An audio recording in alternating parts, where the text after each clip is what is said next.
요즘은 이제 국민 세금을 노리는 탐관 놀이들이 공무원직에 탈을 쓰고 뒷작업을 하는 게 저는 많이 느껴져요, 개인적으로. 일단 금리는 제 기억으로 개인적으로 말씀드릴 때 제가 태어나서 지금까지 안 변한 적이 없습니다. 왜 이렇게 건설사를 위하는 쪽으로 자꾸 기사가 나는지 공포감을 주장해서 여기서 결정적인 하나 말씀드리면 팔 사람은 많은데 살 사람은 점점 멀어지는 건설사 920개 파산 이런 기사 너무 과대 해석하는 느낌이 좀 들지 않아요?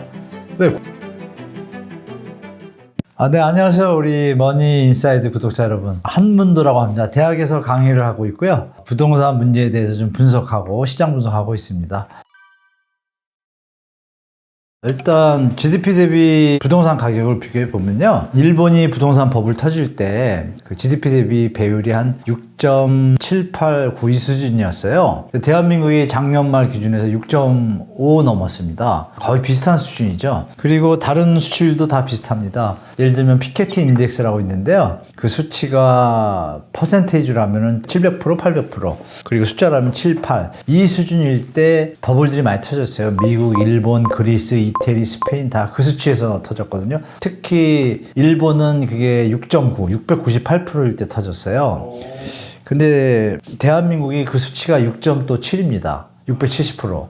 거의 그런 데이터들이 많이 존재하기 때문에, 그리고 여러분들이 아시는 주택 구입 부담 유세라고 있지 않습니까? 그 수치로 봐도 주택 가격이 여전히 높아요. 그래서 부동산의 가치가 지금 우리는 또 전세대출이라는 제도 이런 것들 있지 않습니까? 그것 때문에 부동산이 조금 고평가되어 있는 거 확실합니다. 그래서 조정은 뭐 필연적이라고 전 말씀드리겠습니다. 일부 지역들 뭐 인천 송도라든지 안양 인덕원 이런 데들은 아시겠지만 고점 대비해서 한 50% 가까이 하락한 지역도 있잖아요. 그런 부분들은 어느 정도 좀 됐다고 볼 수가 있는데, 나머지 이제 좀 뭐 강세 지역들 있지 않습니까? 서초 강남, 또 뭐 마영성 이런 데들은 10% 15%밖에 안 빠졌어요. 제 생각엔 그만큼 또 더 추가 하락이 될 거라고 저는 개인적으로 보고 있고, 시간의 문제겠죠. 다만 이제 송파구나 강동구는 일단 빠졌다가 이번에 13 대책하고 규제 완화로 또 특례보금자리 이런 겹치면서 시장 분위기가 좀 살아나니까 잠시 이제 반등하는 기미를 보였지만 여전히 하락한 범위에서는 좀 머무르고 있습니다. 그래서 그 와중에 또 4월달 되면서 또 시장 변화가 좀 나타나고 있어요.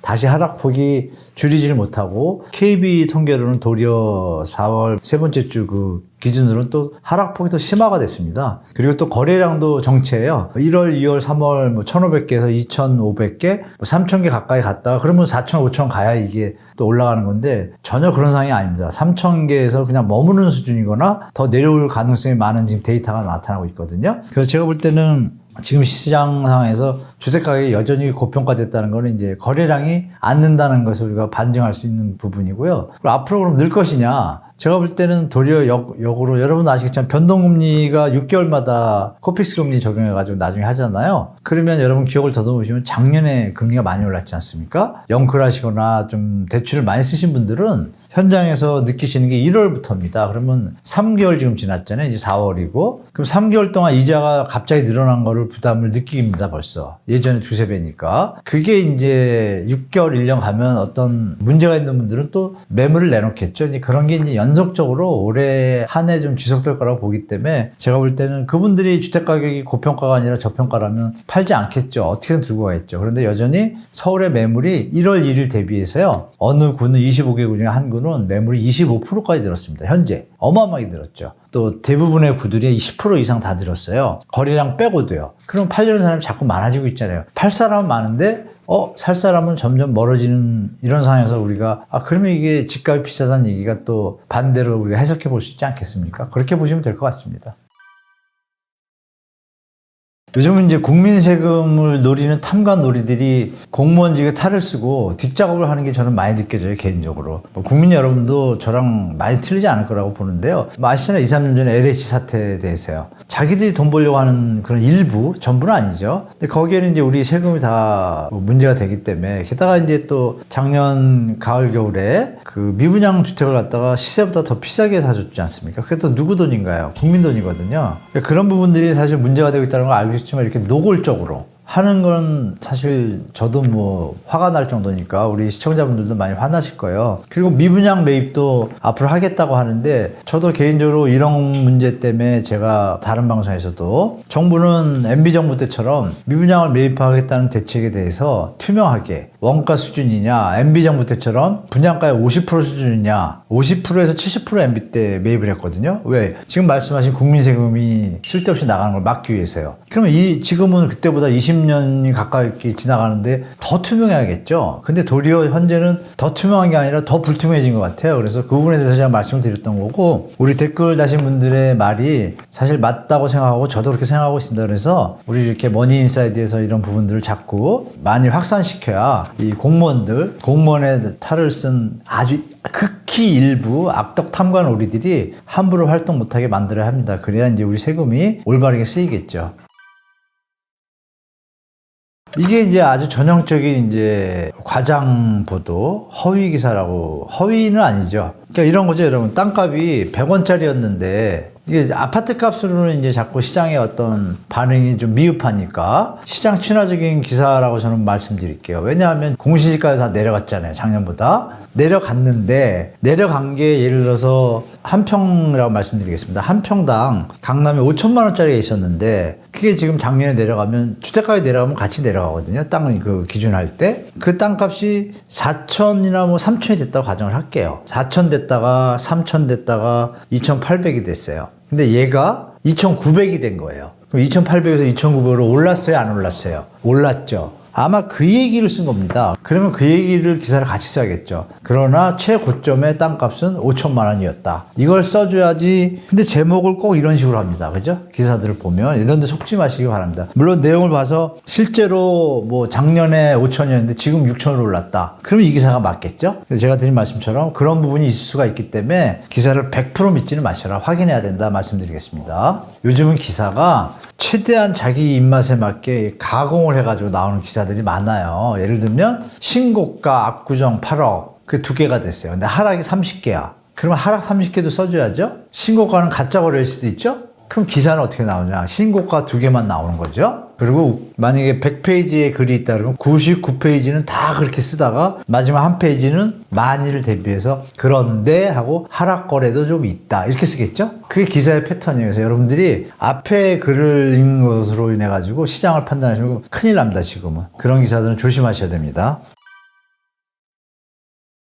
기사에서 뭐 변수가 아닌 상수가 됐다 금리가 이 말은 사실 좀 어불성설이라고 말씀드릴게요. 일단 금리는 제 기억으로 개인적으로 말씀드릴 때 제가 태어나서 지금까지 안 변한 적이 없습니다. 물론 시간의 차이는 있겠죠. 뭐 1년 정도 그대로 뭐 몇 프로였다가 2년이나 3년 뒤에 바뀌지 않습니까? 그게 상수라고 표현하는 건 사실 말이 안 된다는 얘기고요. 두 번째 그리고 기사 내용을 보면은 뭐 어느 경제학자 무슨 박사가 했다고 얘기 안 합니다. 꼭 보면 익명에 따르면 뭐 검찰에 따르면 관계자에 따르면 이런 걸 믿을 수가 없습니다. 그렇죠? 근데 그것을 누가 뭐 검토를 하는 것도 아니고 특히 뭐 전문가들에 따르면 이러면 그냥 지나간 얘기일 수도 있고 확실한 어떤 논거가 없지 않습니까? 그럼 상식적으로 이창용 총재가 발표한 그러니까 저번 달에 금리 동결한 걸 가지고 이렇게 기사를 썼을 것 같은데요. 그러면 기사의 맥은 뭐냐면 변수가 아닌 상수가 됐다는 얘기는 금리는 이제 됐다. 그럼 앞으로 여러 가지 규제 하나나 좋은 호재가 나오면 더 이상 금리는 안 오를 거다. 그러니까 주택가격의 상승이 쉽다라고 결국 그쪽으로 모는 기사예요. 그러면 우리가 볼 게 이창용 총재의 워딩을 봐야겠죠. 과연 그랬나? 이창용 총재가 그러면 상수라는 건 뭐예요? 앞으로 뭐 죽을 때까지 안 바뀌겠다 이렇게 표현했습니까? 아니지 않습니까? 분명히 뭐라 그랬냐? 현재는 우리나라의 뭐 가계부채와 또 경제 상황과 또 물가가 좀 안정되고 있어서 일단 동결하는 게 낫다고 본다. 그럼 맨 마지막에 뭐라 그랬습니까? 거시경제 동향에 따라 금리가 인상되는 길은 열려 있다. 우리는 잘 안정돼 있지만 결론은 뭐예요, 여러분? 변할 것이라는 얘기를 한 거지 않습니까? 이창용 총재가. 그거를 갖다 기사를 변수가 아닌 상수가 됐다라는 말을 쓴다는 자체가 이거는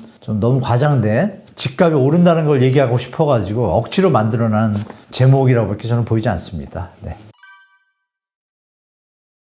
여러분 뭐 그런 얘기 많이 들으실 거예요. 쉽게 말씀드리면 이렇게 표현하면 잘 이해하실 거예요. 제가 월급을 여기도 100만 원을 받고 여기도 100만 원을 받는데 여기는 직장 환경이 너무 좋아요. 그리고 회사가 안 망할 것 같아. 근데 여기는 어쩌면 망할 것 같아. 이럴 경우도 있을 거고. 그럼 어디 갈까요? 좋은 데 가겠죠? 근데 여기는 회사가 더 커. 나를 쉽게 해고할 것 같지 않고 오래 갈 것 같다. 근데 여긴 잘 모르겠어. 그럼 당연히 안전한 데 가겠죠? 자, 그러면 제3자인 외국인이 볼 때 미국이 안전할까요? 한국이 안전할까요? 우린 북한 핵하고도 문제가 있잖아요. 그럼 돈을 투자할 때 우리가 돈을 벌기 위해 선택을 하는 것처럼 돈을 투자할 때도 선택하겠죠. 어디다 하겠어요, 여러분? 안전하고 수익성이 높은 데 하겠죠? 그러면 한국의 지정학적 입지 리스크가 북한이라는 변수가 있기 때문에 당연히 미국보다 금리가 높아야 그 위험성을 상쇄해서 올라가잖아요. 그래서 역대적으로 한국 금리가 항상 1에서 1.5, 많으면 2% 높았었어요, 그동안. 그러다가 아시겠지만 미국이 글로벌 금융위기나 이렇게 위기가 왔을 때 그 당시는 우리가 개발도상국에서 선진국으로 막 발돋움할 때예요. 그러니까 막 우리 기업들이 발전할 때잖아요. 그 해외 자본이 빠진다는 건 뭐예요? 주식시장에 투자하거나 우리나라의 어떤 뭐 파생상품에 투자하는 건데 그런 것들이 가격이 계속 올라갈 거 아니에요. 왜? 발전하니까 기업이. 그 당시에 대한민국의 경제성장률은 미국보다 두세 배 높았어요. 그러니까 당연히 금리가 1% 낮아도 경제성장률이 5%, 6%면 어떻게 돼요? 주식값이 더 올라가잖아요. 그래서 외화가 안 나가는 경우가 있었어요. 어떤 경우에 금리가 똑같아도 미국을 택할 텐데 금리가 미국보다 우리가 낮은 경우가 2번 있었거든요. 근데 이제 그때 외화가 안 빠져나갔어요. 그 얘기를 요즘 계속 하잖아요. 뭐 기재부나 이쪽에서. 그때는 우리가 경제성장률이 너무 좋았던 거예요. 그러니까 안 나가죠. 당연히. 그죠?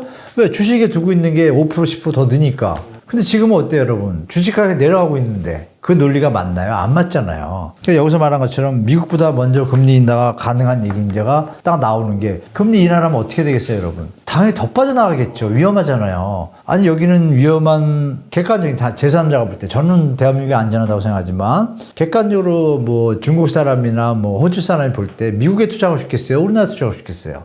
돈이 빠져서 글로 가겠죠. 그 와중에 금리까지 더 낮다. 그럼 뭐하러 한국에 투자하고 있습니까? 빼서 미국에 투자해야 되죠. 그럼 자본 유출이 일어나요. 그래서 여기서 말하는 미국보다 금리 인하가 가능한 얘기인가? 올릴 때는 가능합니다. 올리는 거. 왜? 우리가 체력이 약하니까 금리라도 더 줘서 투자자들이 오게 할 수 있잖아요. 내리면 투자자는 나가는데 더 내리면 어떻게 돼요? 더 나가겠죠? 이거는 상황을 잘 보셔야 된다. 미국보다 금리 인하가 가능한 얘기인지 가능하죠. 어떨 때 대한민국이 위기가 터져가지고 IMF처럼 경제가 막 난리가 나면 어떻게 돼요? 금리 인하해야지 덜 망하잖아요. 그때밖에 시나리오가 없습니다. 제가 볼 때. 그래서 미국보다 먼저 금리 인하한다? 그런 일은 저는 무리한 수죠. 무리한 수. 뭐 0.25 내리면서 그걸 취할 수는 있겠죠. 그러나 우리 거시경제상 IMF 여러분 터질 때 3일 전까지도 아무 얘기 안 했습니다. 대한민국 안전하다 그랬습니다. 그런 거 믿지 마시고 이런 아주 그 혹세 무민하는 기사들, 검증되지 않은 기사들에 대해서 너무 일희일비할 거 없이 좋은 유튜브 요새 많지 않습니까? 좋은 분들 많이 나오셔서 이런 분들 얘기들 들으시면 제 얘기랑 일맥상통할 겁니다. 전 세계 역사는 금리와 물가로 가고 채권의 전쟁입니다, 지금. 그래서 이 부분을 이렇게 함부로 금리가 뭐 낮춘다, 높인다 이거 함부로 얘기하면 안 됩니다. 물가가 오르고 이런 것들이 확인이 됐을 때 내리고 이런 게 확인된 다음에 금리가 움직이는 건데 어떻게 지금 상황이 정리가 안 됐는데 금리를 먼저 내린다는 얘기가 어떻게 나올 수가 있어요. 섣부른 이건 판단이고 섣부른 기사라고 말씀드리겠습니다. 네, 이거를 지금 여러분들이 뉴스 이 기사를 보신 게 우리 머니인사이드에서는 뭐 제가 작년 뭐 가을 여름에 미리 뭐 말씀드렸었고 이게 이제 점점 이제 뉴스가 자꾸 얘기가 나오잖아요. 다만 이제 과대 지금 해석되고 있는 게 좀 있습니다. 요점적으로 말씀드리면 올해 가기 전에 분명 몇몇 개 중소건설사나 또 이름 있는 뭐 중소증권사 또 뭐 협자 들어가는 뭐 수협, 신협, 농협 막 이렇게 많잖아요. 그 중에 일부 다 그런 건 아니고요. 지점별로 독립재산되니까 조금 이렇게 지뢰들이 터질 수는 있는데요. 충분히 감내할 수 있는 수준입니다. 그리고 여러분들이 또 하나 말씀드릴 게 문 닫는 건설사가 많다는 기사가 자꾸 나오는데 그건 사실이죠, 당연히. 왜냐하면 여러분도 아쉽게 지금 얼마 전 기사에 보면은 뭐 1분기에 건설사 920개 뭐 파산 이런 기사, 자극적인 기사가 있었어요. 그거 말씀드리면 그 900 몇십 개가 파산했잖아요. 사실은 90개 조그만 건설사가 파산한 겁니다. 그럼 나머지 890개 뭐냐? 여러분 건설사는 종합건설업이 있고요. 전문건설업이라는 게 있어요. 전문건설업 중에 한 예를 말씀드릴게요. 예전에는 29개 전문건설업이 있었는데 지금 14개를 줄였거든요. 쉽게 말씀드리면 방수공사를 해요. 그분도 건설업자입니다. 전문건설업자. 상하수도 달아요. 그분도 상하수도 전문건설업자예요. 가스관 설치한다. 가스관 시공은 전문건설업자예요. 그러면 어느 건설 현장이든 종합건설업자인 시행자가 할 때 한 현장에 10개에서 15개 전문 건설업이 붙겠죠. 그러니까 한 현장 망한 거를 갖다가 15개, 뭐 11개, 12개 현장 망한 것처럼 얘기하면 안 되잖아요. 그죠? 이해되셨죠? 그럼 911개가 아니라 90개고, 요번 1분기에 막 많이 망한 것 같은데, 평소에 호황기 있잖아요. 호황기 때도 그 기준으로 하면 600개씩 무너졌어요. 그리고 여기서 중요한 게 뭐냐면, 그 전문건설업의 자본금이 1억입니다. 1억 여러분. 자영업자 치킨집 2억인데도 많아요. 과대해서 가시면 안 된다니까요. 그러면 종합건설은 얼마냐? 자본금이 5억이면 만들 수 있어요. 이걸 너무 과대해석해가지고 솔직히 얘기해서 뭐 롯데라든지 뭐 이런 우리가 큰 회사들이 엎어졌을 때 기사가 나오는 게 정상이지. 평소에 그러면 우리 기억에 여러분 2, 3년 전에 코로나 전에 그때 이런 기사 본 적이 있어요 여러분? 그때도 5, 600개씩 한 분기에 다 자빠졌습니다 여러분. 그럼 이해되셨죠? 이 기사가 어느 방향으로 가는지. 왜 이렇게 건설사를 위하는 쪽으로 자꾸 기사가 나는지 공포감을 주장해서 여기서 결정적인 하나 말씀드리면 2010년도 때 미분양 매입 대책 발표한 그 당시 MB정부죠. MB정부의 한만희 주택토지정책실장으로 제가 기억을 해요. 그때 발표한 내용을 말씀드릴게요. 그때 미분양분이 11만 원까지 갔어요. 그 다음에 16만 원까지 갔는데 그때 이제 뭐라 그랬냐면 발표할 때 이릅니다. 거기에 미분양 매입 대책이 나와요. 지금처럼 건설사. 제가 지금 뭐라 그랬어요? 11만 원대 발표했다 그랬죠? 지금 우리 5만 원, 6만 원일 때 발표했죠? 양이 좀 틀리죠? 그 다음에 이제 발표 내용을 들으시면 여러분들이 제 말의 뜻을 이해하실 겁니다. 정부가 너무 선제적으로 조금 이상한 모습을 보이겠다는 걸 분명히 말씀드릴게요. 그때 발표한 내용을 워딩을 제가 거의 100% 맞지 않지만 뜻만 정확히 이해하시면 됩니다. 현재 주택시장 안정의 적정 미분양 물량인 7, 8만 원을 넘어선 3, 4만 원의 미분양분에 대해서 정부가 매입을 나서기로 했다가 대책입니다. 그 앞에 워딩이 뭐였습니까, 제가? 적정 물량인 거예요. 7, 8만 원가. 그래서 3, 4만 원을 돈을 투입해서 매입하겠다고 미분양 대책을 발표를 해요. 11만 원일 때. 그러면 여러분, 그때가 몇 년도에? 2010년이면 12년 전 얘기예요. 12년 전에 아파트나 주택수는 지금보다 적었죠. 적었는데도 7, 8만 원면은 지금으로 말하면 8, 9만 원겠죠? 근데 표현을 뭐라 그랬어요? 주택시장의 안정적인 미분양 물량이라는 표현을 잘 생각해 보십시오. 그리고 호황기 때도 항상 6만, 7만의 미분양 물량이 있어 왔습니다. 그러니까 답이 나오죠, 여러분? 너무 과대해석을 하고 자꾸 건설사에 지원해 주는 거를 명분화시키려는 건설사 카르텔에 관계된 기자들이 아닐까. 저는 그렇게 해석을 해요. 그러면 저처럼 이 얘기를 써주는 기사 한 번이라도 보셨나요, 여러분? 없죠? 제가 말씀드린 내용이 기사가 나온다면 국민이나 누구나 판단력이 정확하게 쓰겠죠. 그럼 이거 7만 원은 괜찮은 거 아닌가? 실제로 여러분 건설산업연구원 등 그 건설 관계 기관에서도 7만 원은 감내할 수 있다는 거 다 알고 있습니다. 근데 지금 너무 뭐랄까요? 선무당에 사람 잡는 식으로 마치 큰일이 날 것처럼. 그건 뭐냐면 여러분 레고랜드 사태 때 갑자기 신용경색으로 인해 가지고 일시적으로 현장들이 좀 미분양이 나면 두고 싸게 팔면 팔릴 거 아닙니까? 시간이 가면. 그동안 그렇게 해왔다는 거예요. 근데 이번에는 신용경색이 있었기 때문에 정부가 선제적 대응을 나선다는 명분은 뭐였어요, 여러분? 이해는 돼요. 그죠? 왜? 갑작스러운 신용경색으로 인해서 우량 현장, 안정적인 현장까지도 잘못돼서 자칫 금융기관의 부실로 이어질까봐 선제적 대응을 한다 그랬죠. 그 워딩이 아주 절묘한 겁니다. 그리고 우량 현장이라는 표현을 썼죠. 그죠? 그럼 부실 현장은 안 도와준다는 얘기잖아요. 그런 부분을 정확하게 기자분들이 팩트 체크를 하고 기사들을 써야 되는데, 물론 이것도 맞는 말씀이에요. 문 닫는 건설사들 그들의 속사정 읽고서 여기 보면 미분양 폭탄이 건설사 줄도상 공포로. 아까 제가 드린 말씀하고 매칭해 보시면 좀 이상하죠. 너무 과대해석하는 느낌이 좀 들지 않아요? 왜? 국민들 세금이 탐나겠죠. 저는 그렇게 생각합니다. 그래서 보시면 이제 이런 기사를 내는 신문사들이 공통점이 있잖아요. 부동산하고 분양 쪽하고 건설사의 친화적인 그 언론사들이 꼭 이런 기사를 많이 냅니다. 그러면 덜 친화적인 데들은 어떻게 쓰겠어요? 제가 말씀드린 건 그런 걸 쓰겠어? 그런 걸 써야 모랄 해저드가 없어지잖아요. 아니, 돈 남을 때는 한 번도 안 쳐다보다가 망할 것 같으니까 왜 이렇게 펌핑을 하죠? 그거 당연히 자영업자 망할 때 이렇게 도와주는 기사들이 나왔나요? 아니죠. 여야 싸운다는 얘기만 기사가 뭐 도배를 했지 도와줘야 된다 이런 얘기 없었잖아요. 그런 거랑 비추어서 생각하시면 좀 제 말씀의 뜻을 좀 이해하실 겁니다. 네. 부동산 PF 관련해서 위태위태한 은행 증권사들에서 1금융권은 괜찮고요, 여러분.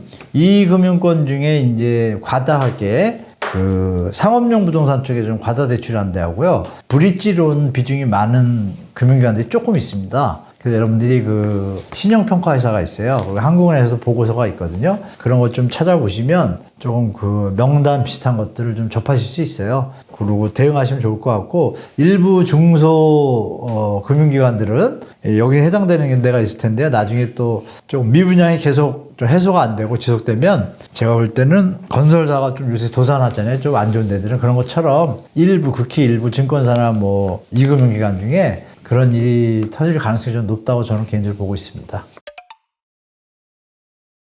전세 사기 사건이 점점 이제 사회 문제가 돼서 최근에 인천 미추홀구에 안타까운 일까지 발생을 했습니다. 참 가슴 아픈 일인데요. 문제가 터질 수밖에 없는 구조입니다, 여러분. 완벽하게 법이 정비가 안 돼 있습니다. 전 국민적인 공익적인 문제에서는 머리 맞대고 집에 안 가고 7박 8일 일해야 되는 건데 그런 거 안 하잖아요, 정치인들. 정부 나름대로 최선을 다하고 있는데 제 기준에서는 약간 미흡하다고 보고 있습니다.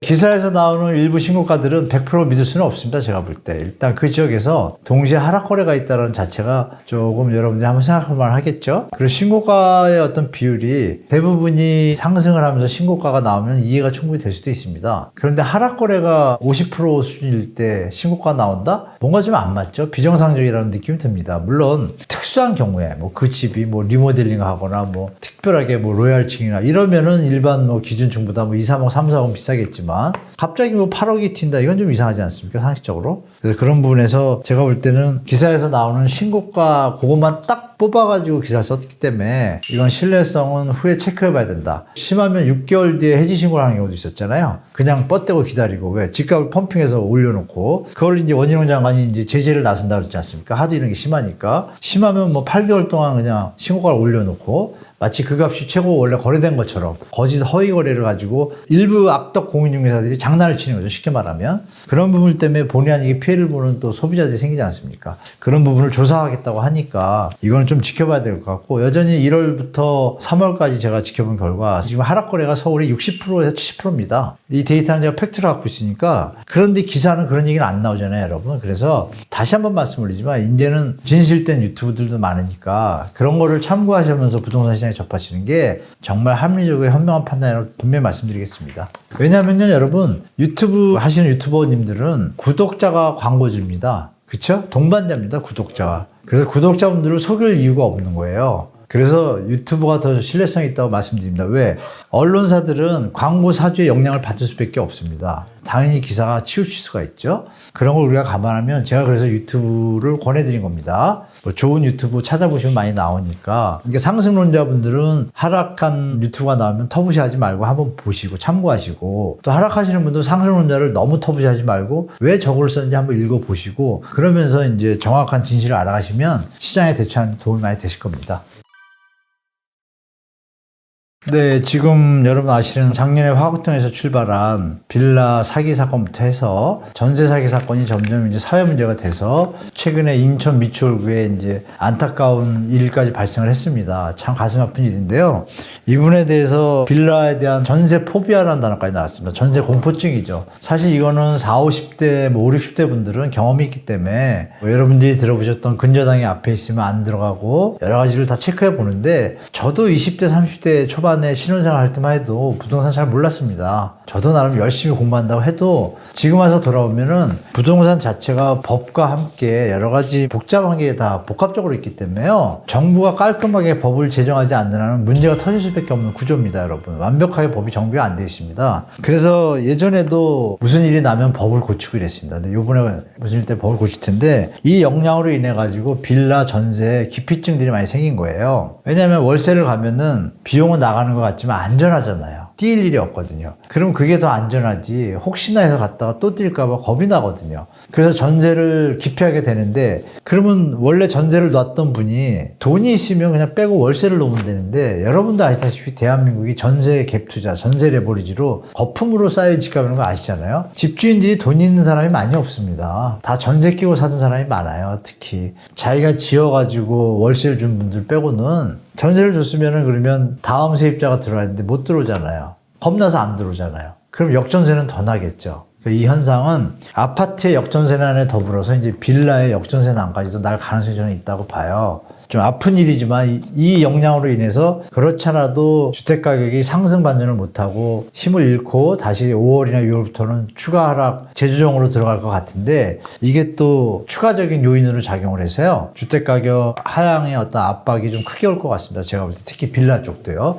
빌라는 그동안 뭐 나중에 재개발을 통한 어떤 모아타운이라는 여러 가지 뭐 호재들이 깔려 있는데 확정되진 않았지만 그런 걸 바라보고 있던 투자자들이 있어요. 갭 투자한 거죠. 그분들이 자꾸 전세가 빠져나가면 매울 길이 있는 분들은 다행인데 없으면 어떻게 되겠죠? 빌라 매매가 또 싸게 나오겠죠. 뭐 이런 것들이 연쇄적으로 일어날 가능성이 좀 많다고 저는 보고 있습니다. 제가 볼 때 이 부동산은 여러 가지 민법, 형법이 얽혀있는 문제가 터진 건데요. 일단 정부의 하는 방향은 일단 옳다고 봅니다. 일단은 주거 안정권을 일단 보증을 해놓고 그 다음에 지금 뭐 세입자들이 원하시는 전세보증금 보존해달라 이런 부분이 이건 형평성의 문제가 생깁니다. 왜냐하면은 우선 그걸 막기 위해서 법으로 선순위 채권이 있으면 그걸 본인들이 파악하고 들어가지 않으면 되는 거고 근데 이 본인들이란 분들이 5, 60대는 별로 없잖아요. 70, 80% 이상 피해자가 다 20, 30대입니다. 이분들은 공인중개사를 믿고 갑니다. 공인중개사가 뭐예요, 여러분? 나라에서 공인한 사람이잖아요. 그러면 우리가 그분을 믿고 계약을 하지. 그분이 얘기를 해줘야죠. 왜 우리가 뭐 법을 공부하고 또 하고 선순위 근저당을 왜 아니잖아요. 그건 기본 상식은 아니지 않습니까?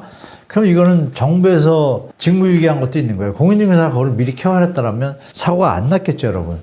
그런 복합적인 문제는 차지하고라도 그거를 얘기하다 보면 시간이 걸리니까 그러면 현재 풀어줘야 되잖아요. 근데 그럼 정부에서 던진 안이 뭐예요? 우선 매수권하고 장기저리 융자하고 공공매입이고 일단 크게 세 개를 던졌어요. 그러면 그거를 일단은 진행을 하면 쫓겨나지는 않을 수 있잖아요. 그게 진행된다면 그 상태에서 후 구상 이게 저는 순서는 맞다고 봐요. 다만 좋은 방법들이 많은데 아직 시간이 짧다 보니까 많이 나오고 있지 않은데 여러분들이 아시는 것 같이 이런 부분을 생각해 봐야 돼요. 다 구제해 줘야 돼요. 근데 그건 나중에 할 일인 것 같아요. 왜? 지금 만약에 이분들만 구제해 주면 어떻게 되죠? 작년에 빌랑에서 사기 본 분들도 다 구제해 줘야 되잖아요. 그러면 이런 일들은 언제부터 일어났냐? 2013년, 12년부터 일어났어요. 2017년부터는 막 많이 일어났어요. 그럼 5년 전에 사고 나서 당한 사람은 안 구해줍니까? 이런 문제가 자꾸 확산되다 보니까 정부가 명료하게 말을 못하는 거예요. 그러니까 일단은 응급처치를 하고 그 다음에 대책을 수립해야 되는데 이건 법이라는 과정이 필요하잖아요. 근데 여야가 지금 또 안 친하잖아요. 그러면 친하든 안 친하든 이런 전 국민적인 공익적인 문제에서는 여야를 따질 필요가 없지 않습니까? 그러면 머리 맞대고 진짜 집에 안 가고 7박 8일 일해야 되는 건데 그런 거 안 하잖아요, 정치인들. 여러분들이 그런 부분에서 이해해 줄 건 뭐냐? 우리 피해자분들한테 이해해 줄 건 제가 권한 있는 사람은 아니지만 정부가 나름 자기들의 여건 상태에서는 최선을 다한다고 하고 있다. 그러니까 일단은 거기 쫓겨나시면 안 되잖아요. 지금 경매가고 막 진행 중인데 일단 우선적으로 차근차근히 댐이 뚝이 떠졌으면 터진 사람은 누구 때문에 터졌다 따질 게 아니라 일단 막아놓고 그 다음에 얘기를 해야 되죠. 그런 차원에서 보면 일단은 경매가 안 나게 막아주는 방법 그리고 우선 매수권은 두 번째죠 사실은. 그러니까 정부가 약간 미흡한 거예요. 일단은 그 집들에 대해서 뭐 심하면 재난법을 써가지고 특별법으로 그 집을 손못 대게 할 수도 있잖아요. 나중에 처리할 수 있잖아요. 그죠? 뭐 그런 정도의 어떤 열정의 정치인들이 있을까 하는 의문은 들지만 일단은 정부 나름대로 최선을 다하고 있는데 제 기준에서는 약간 미흡하다고 보고 있습니다. 네, 상업용 부동산이 미국에서 문제가 커졌다고 얘기하는데요. 여러분들이 좀 피부로 닿지 않으실 거예요. 그런데 이제 상업용 부동산이 형태가 어떤 형태냐면 여러분 돈 있는 사람이 그 집을 사서 임대가 공실이 적어지면 임대료 수익만 준다 이렇게 생각하실 텐데 원래 주인이 돈이 많은 상태에서 빌딩을 사가지고 대출 없이 사가지고 있다면 수익만 줄어서 문제가 안 됩니다. 사실은. 그렇죠? 근데 어떤 시스템이냐면요. 건물값이 비싸다 보니까 주로 이제 어떤 펀드나 어떤 리츠를 만들어가지고 다 같이 돈을 좀 십시일반 모아서 삽니다. 그럼 투자자들한테 배당률을 확정을 해요. 임대 수익이 5%가 나오니 여러분들한테 우리가 관리를 해주고 리츠회사가 투자자들한테 뭐 부대 비용 빼고 나면 4%를 배당하겠습니다. 조건으로 투자자를 모았어요. 그럼 그 돈이 빌딩을 샀잖아요. 그럼 4%가 계속 나와야 되는데 어느 날 공실이 생기면 어떻게 돼요? 4%가 안 나오는 거예요. 그럼 안 나오면 그 투자자들이 어떻게 하겠어요? 계속 그냥 가나요? 투자자들은 계약서상에 만약에 배당률이 적을 때는 자기가 뭐 나갈 수 있다라는 조항들이 있다고 가정을 할게요. 그러면 똑같아요. 돈 원래 주기로 했던 대로 안 주니까 내 돈 빼줘 할 거 아니에요. 불안하니까. 이거 망하면 내 돈 날라가잖아요. 투자한 돈이. 근데 그 투자한 분들이 다 돈 달라고 하면 어떻게 돼요? 그 만든 회사는 부도죠? 줄 돈이 없잖아요. 부도가 나면 어떻게 돼요? 싼 값에 누구한테 팔아야겠죠, 빨리. 경매 나가는 거 똑같아요. 그런 것들이 이제 중요한 게 상업용이 터지면 어떤 일이 벌어지겠어요, 여러분? 투자가들이 손실을 잃고 그 펀드나 리츠가 파산이 되면 건물값이 하락을 하면 임대료 공실이 더 생기겠죠. 만약에 내가 보증금을 내고 거기를 들어갔는데 거기 건물이 문제가 생겨가지고 경매가 들어가면 피곤하잖아요. 그럼 우리 전세 기피증처럼 오피스 기피증이 또 생기겠죠. 그럼 새로운 건물이 신축이 생겨요. 그리고 그거는 미래에 임차인들이 들어올 걸 예측을 했는데 분위기가 안 좋고 경기 침체가 되면 어떻게 돼요? 건물이 비면 그냥 부도죠. 안 들어오면 사람들이. 똑같습니다. 그래서 상업용 부동산이 문제가 되면 어떤 일이 벌어지냐. 그 돈을 투자하는데 은행들이 투자를 많이 한 거예요. 거기서 끝나면 다행인데 은행들의 지금 상업용 부동산 문제 있는 것들의 대부분이 저축은행, 우리나라 이금융기관 같은 중소은행이 미국들이 많이 투자를 한 거예요. 그러면 그분들이 돈을 못 찾으면 어떻게 돼요? 그 금융기관들은 돈을 찾아야 되니까 경매를 붙이겠죠. 시끄러워지기 시작합니다. 이해되시죠? 약간 시끄러져서 또 하나의 폭탄이라는 게 그런 뜻이고요.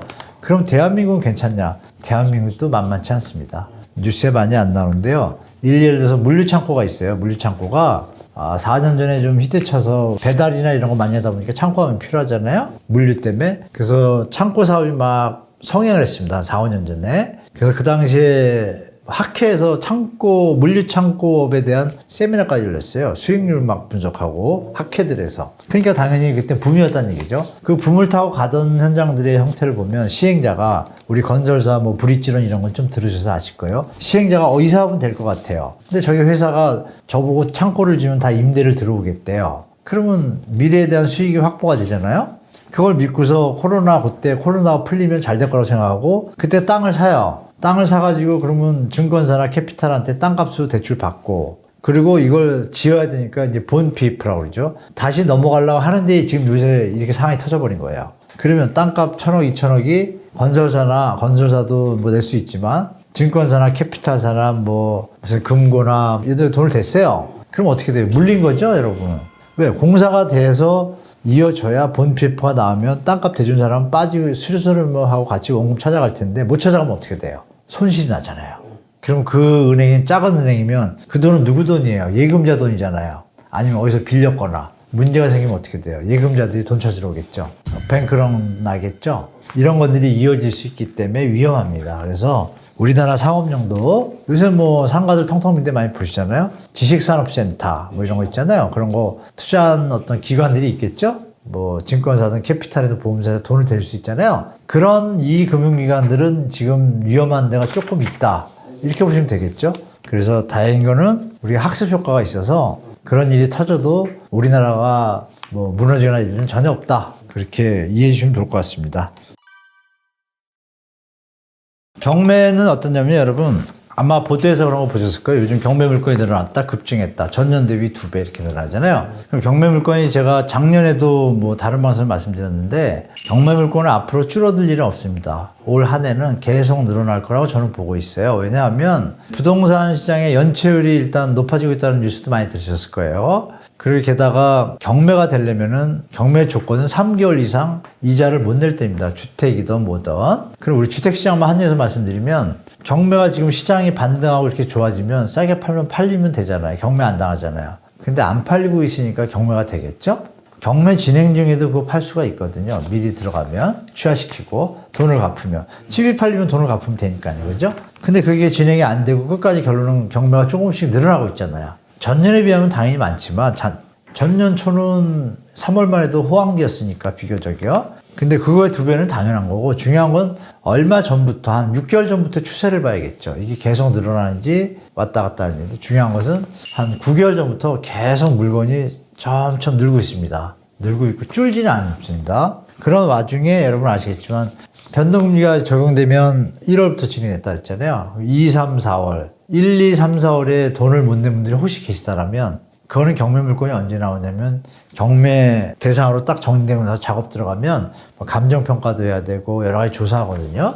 그 조사하고 나면 한 6개월 뒤에 이제 시장에 경매 물건이 나와요. 경매 법정에. 그러면 6개월 뒤에는 그 물건이 더 나올 수 있다라고 제가 작년에도 말씀드렸던 거고 지금 추세도 그렇게 나타나고 있습니다. 그래서 경매 물건이 쏟아지는 이유는 그동안은 버틴 거예요. 왜냐하면 변동금리가 아직 확실히 안정해졌었고 버텼다가 또 특례보금자리론으로 또 대환대출하면서 부담을 좀 줄인 분들도 계시잖아요. 그분들도 줄여봤자 4%잖아요, 여러분. 5%에서 조금씩 줄였지만 그분들도 만약에 이 금리 추세가 당분간 장기적으로 이어진다 그러면 그중에 일부 분들은 못 버틸 분들도 나올 거라고 저는 봐요. 그러면 그분들 물건들도 나오겠죠? 그리고 전세 보증금이 역전세가 났잖아요. 역전세가 나면 대출을 받아서 메꿔주고 있잖아요. 돈이 없는 분들은. 그러면 전세 레버리지를 너무 많이 써가지고 한 분들은 분명히 문제가 생기기 시작합니다. 거기에 만약에 전세를 못 채우면 어떻게 돼요? 이런 분들은 결국 경매로 밖에 갈 수가 없어요. 처리가 안 되니까. 사는 사람도 없고 전세도 안 들으면 어떻게 돼요? 그 얘기는 뭐예요, 여러분? 가격이 내려갈 수밖에 없는 여러 가지 요인들이 많아지는 중에 하나죠, 이게. 그래서 경매 매물이 많아진다는 거는 주택 가격이 하락한다는 선행 지표입니다. 그래서 앞으로 금리는 우선 동결했으니까 안심한다. 그게 아니죠, 여러분. 이제 이자가 늘어난 걸 부담한 지 4개월 된 거예요. 변동금리가 1월부터 시작됐으니까. 작년 가을에 그 오른 게 1월부터 시작이에요, 여러분. 그러니까 올 가을, 겨울까지 지나야 그때 가서는 동결해도 이제 의미가 있다고 할 수 있지만 지금은 아닌 거죠. 진행형입니다, 여러분. 그래서 좀 올해 말까지 보셔야 되고요. 또 질문 중에 이제 청약을 경매로 부동산 투자하기 적절한가요? 말씀 주셨는데, 네, 공부가 돼 있다라면 좋습니다. 공부를 하신 분은. 근데 공부를 안 하시면 여러 가지 복잡한 부분이 많아요. 장점도 많습니다. 대출 제한이 없습니다, 여러분. 그래서 일부 분들이 그거에 혹해가지고 가시는데 권리 분석을 잘 못하시면 나중에 경매가 되면 당연히 내가 들어갈 줄 아는데요. 못 들어간 일도 많이 생겨요. 그래서 제가 섣불리 권하지는 않겠습니다. 공부가 충분히 되신 분이면 무조건 하시지만 공부가 안 되신 분이면 최소한 6개월 이상 공부하시고 경매 시장에 들어가시기를 말씀드리고 아니면 경매 컨설팅이 오래된 좀 인지도 있는 회사 있잖아요. 제가 어디라고 말씀은 안 드리지만 그런 데에 어떤 자문을 구하셔가지고 도움을 받으면서 하시는 게 더 안전하다고 말씀드리겠습니다. 네, 여러분 요즘 많이 혼동스러우시죠? 1월, 2월, 3월에 뭐 가격 상승, 거래량 뭐 급증 여러 가지 기사들이 많이 나왔어요. 그 얘기부터 드리면 거래량 급증은 사실 기저효과로 의한 착시적 반등입니다. 왜냐하면 우리가 2008년도 때 금융위 때 서울 아파트 거래량이요. 평소에 좀 좋을 때 8천, 9천 건이었고요. 평균은 6,100대예요. 그때 글로벌 금융위기가 터지니까 거래량이 2,000대로 내려옵니다. 1,700, 800 이렇게요. 그게 1,700, 800이라고 제가 말씀드렸잖아요. 내려온 게. 그리고서 2009년 들어서면서 이제 규제하나 대책을 지금처럼 똑같이 합니다. 그때는 특례보금자리론 대신에 LTV를 70%로 완화합니다. 거의 비슷한 효과죠. 대출도 많이 해주니까. 그랬더니 거래량이 8,000대로 바로 늘어납니다. 그러면서 주택가격이 30% 하락했다가 뭐 일부 지역은 40%까지 하락했었거든요. 그때 그게 바로 30, 40%또 회복합니다. 6개월 만에. 지금은 그런 현상이 전혀 없습니다. 첫 번째, 가격 하락을 회복해가지고 옛 전고점을 찾아간다는 건 전혀 없는 상황이고, 시장이. 그죠? 하락폭 둔화 수준이잖아요. 3, 4개월째 했는데, 그때하고 좀 다른 점이에요. 두 번째는 거래량이 급증을 하면 예전처럼 7, 8천을 가야 되는데, 뭐, 모두에도 말씀드린 것처럼 그 당시 아파트 숫자보다 지금이 더 많아요. 그러면 거래량이 9천대 가야겠죠. 그래야지 다시 회복하고 고점 갈 텐데, 지금 그런 수치가 아니라 지금 올라왔다는 수치가 서울 아파트입니다. 지금 얘기는.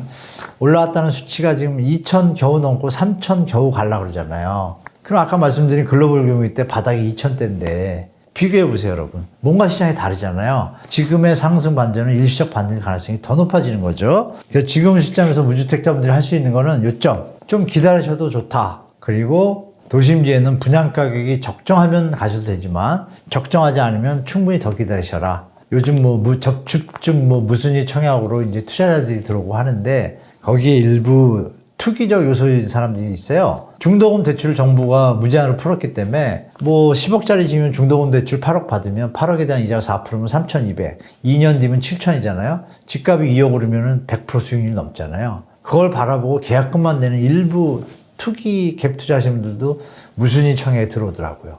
그분들 잘못하면 2년 뒤에 만약에 주택가에 안 오르면 어떻게 되죠? 거의 파산이죠. 들어갈 돈이 없잖아요. 그냥 팔려고 했던 거죠. 그렇죠? 전매 제한 풀어준 바람에 그런 투기적 요소가 있어가지고 거래량이 는 것도 있으니까 청약 현장에서는 그거 조심하셔야 되고 분양가가 생각하신 것보다 높다 그러면 한숨 쉬어가신 것도 괜찮다고 좀 맞습니다. 특히 주택가격이 작년보다 많이 내려왔잖아요. 조금 많이는 아니지만 좀 조정이 됐잖아요. 그러면 003기 신도시의 분양주택의 분양가격 결정은요. 주변 시세에 맞춰갑니다. 주변 시세의 현재 분양가 정책이 공공분양은 주변 시세 대비 60에서 80% 이런 룰이 있어요. 그러면 그 전보다 기준주택가 내려왔잖아요, 여러분. 내려온 거에 60에서 80% 분양이니까 조금 더 분양가가 낮다라고 예측할 수 있잖아요. 낮은 것도 아니죠. 그게 정상 가격이 있죠. 어떻게 보면. 그런 현장들이 보이면 어떻게 되겠어요? 기존 주택이 잘 안 팔리겠죠. 그럼 기존 주택이 또 내려오면 다음 분양은 어떻게 되겠어요? 내려올 수도 있겠죠. 이 스케줄을 생각해 보시면, 시간의 타임 스케줄 생각해 보시면, 올 한 해는 그러면 좀 비싸게 분양하거나 이런 데들은 자꾸 투자하고 투기하는 분들이 무수히 청약을 줍줍을 하고 있지만, 거기에 너무 일희일비해서 이게 집값이 무조건 오른다라고 판단할 필요가 전혀 없다고 저는 봐요. 그래서 가려가지고 하시고 절대 무리하시면 안 됩니다. 소득의 30~40% 넘어서는 돈을 주택 대출 이자 원리금 상환을 쓰면 그건 좀 제가 말리겠습니다. 35%까지는 안정적이라고 보고요. 그거 하지 마시고, 국가 정책 중에 말씀드린 것처럼 그 공공 분야 그리고 이런 부분들을 충분히 활용하시고, 또 전세 가격 흐름 같은 거 체크하시면서, 또 결정적으로 입주 물량이 그 동네에 많다, 여러분 지역에. 그러면 그건 충분히 더 기다려도 됩니다. 입주 물량 덕분에 주택가격이 더 내려가거든요. 그거 보시고 나서 기존 주택을 매입하신 것도 괜찮다라고 말씀드립니다.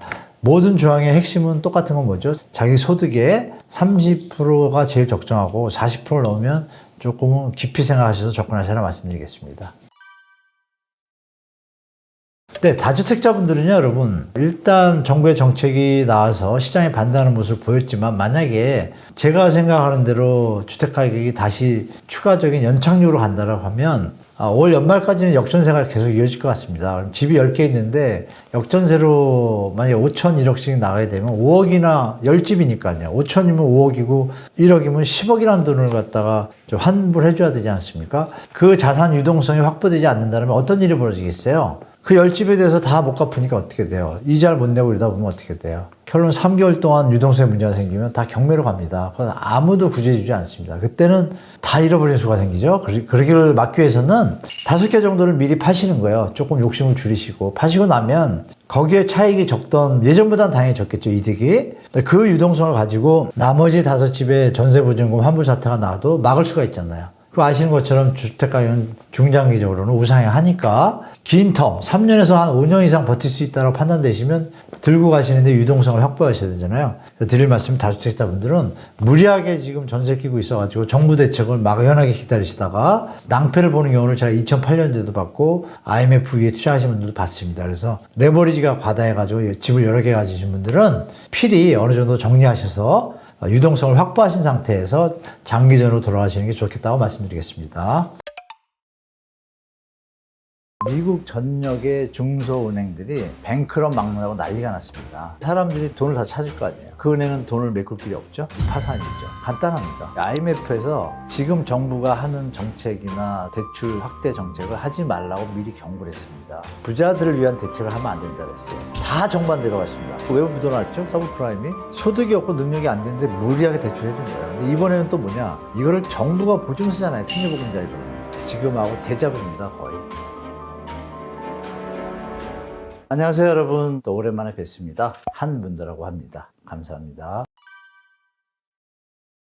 SVB 발음이 조금 잘 안 되는데 실리콘밸리 뱅크라 그랬죠. 미국에서 16위 수준입니다. 규모가 엄청 큰 은행임에도 불구하고 뱅크런 사태가 벌어졌습니다. 그리고 이어서 시그니처 은행이 또 파산했어요. 그리고 어제는 또 3월 17일인가요? 퍼스트 리퍼블릭이라는 은행이 또 파산 분위기로 가고 있습니다. JP모건이 300억 달러 지원한다고 나서고 뉴스에 계속 나오는데, 이게 왜 벌어졌냐면 실리콘밸리 뱅크가 갑자기 여러분도 아시는 바와 같이 국채 가격이 이제 투자했다가 손실이 나고, 또 요새는 아시겠지만 스마트 뱅킹의 역습이란 말을 제가 드릴 텐데요.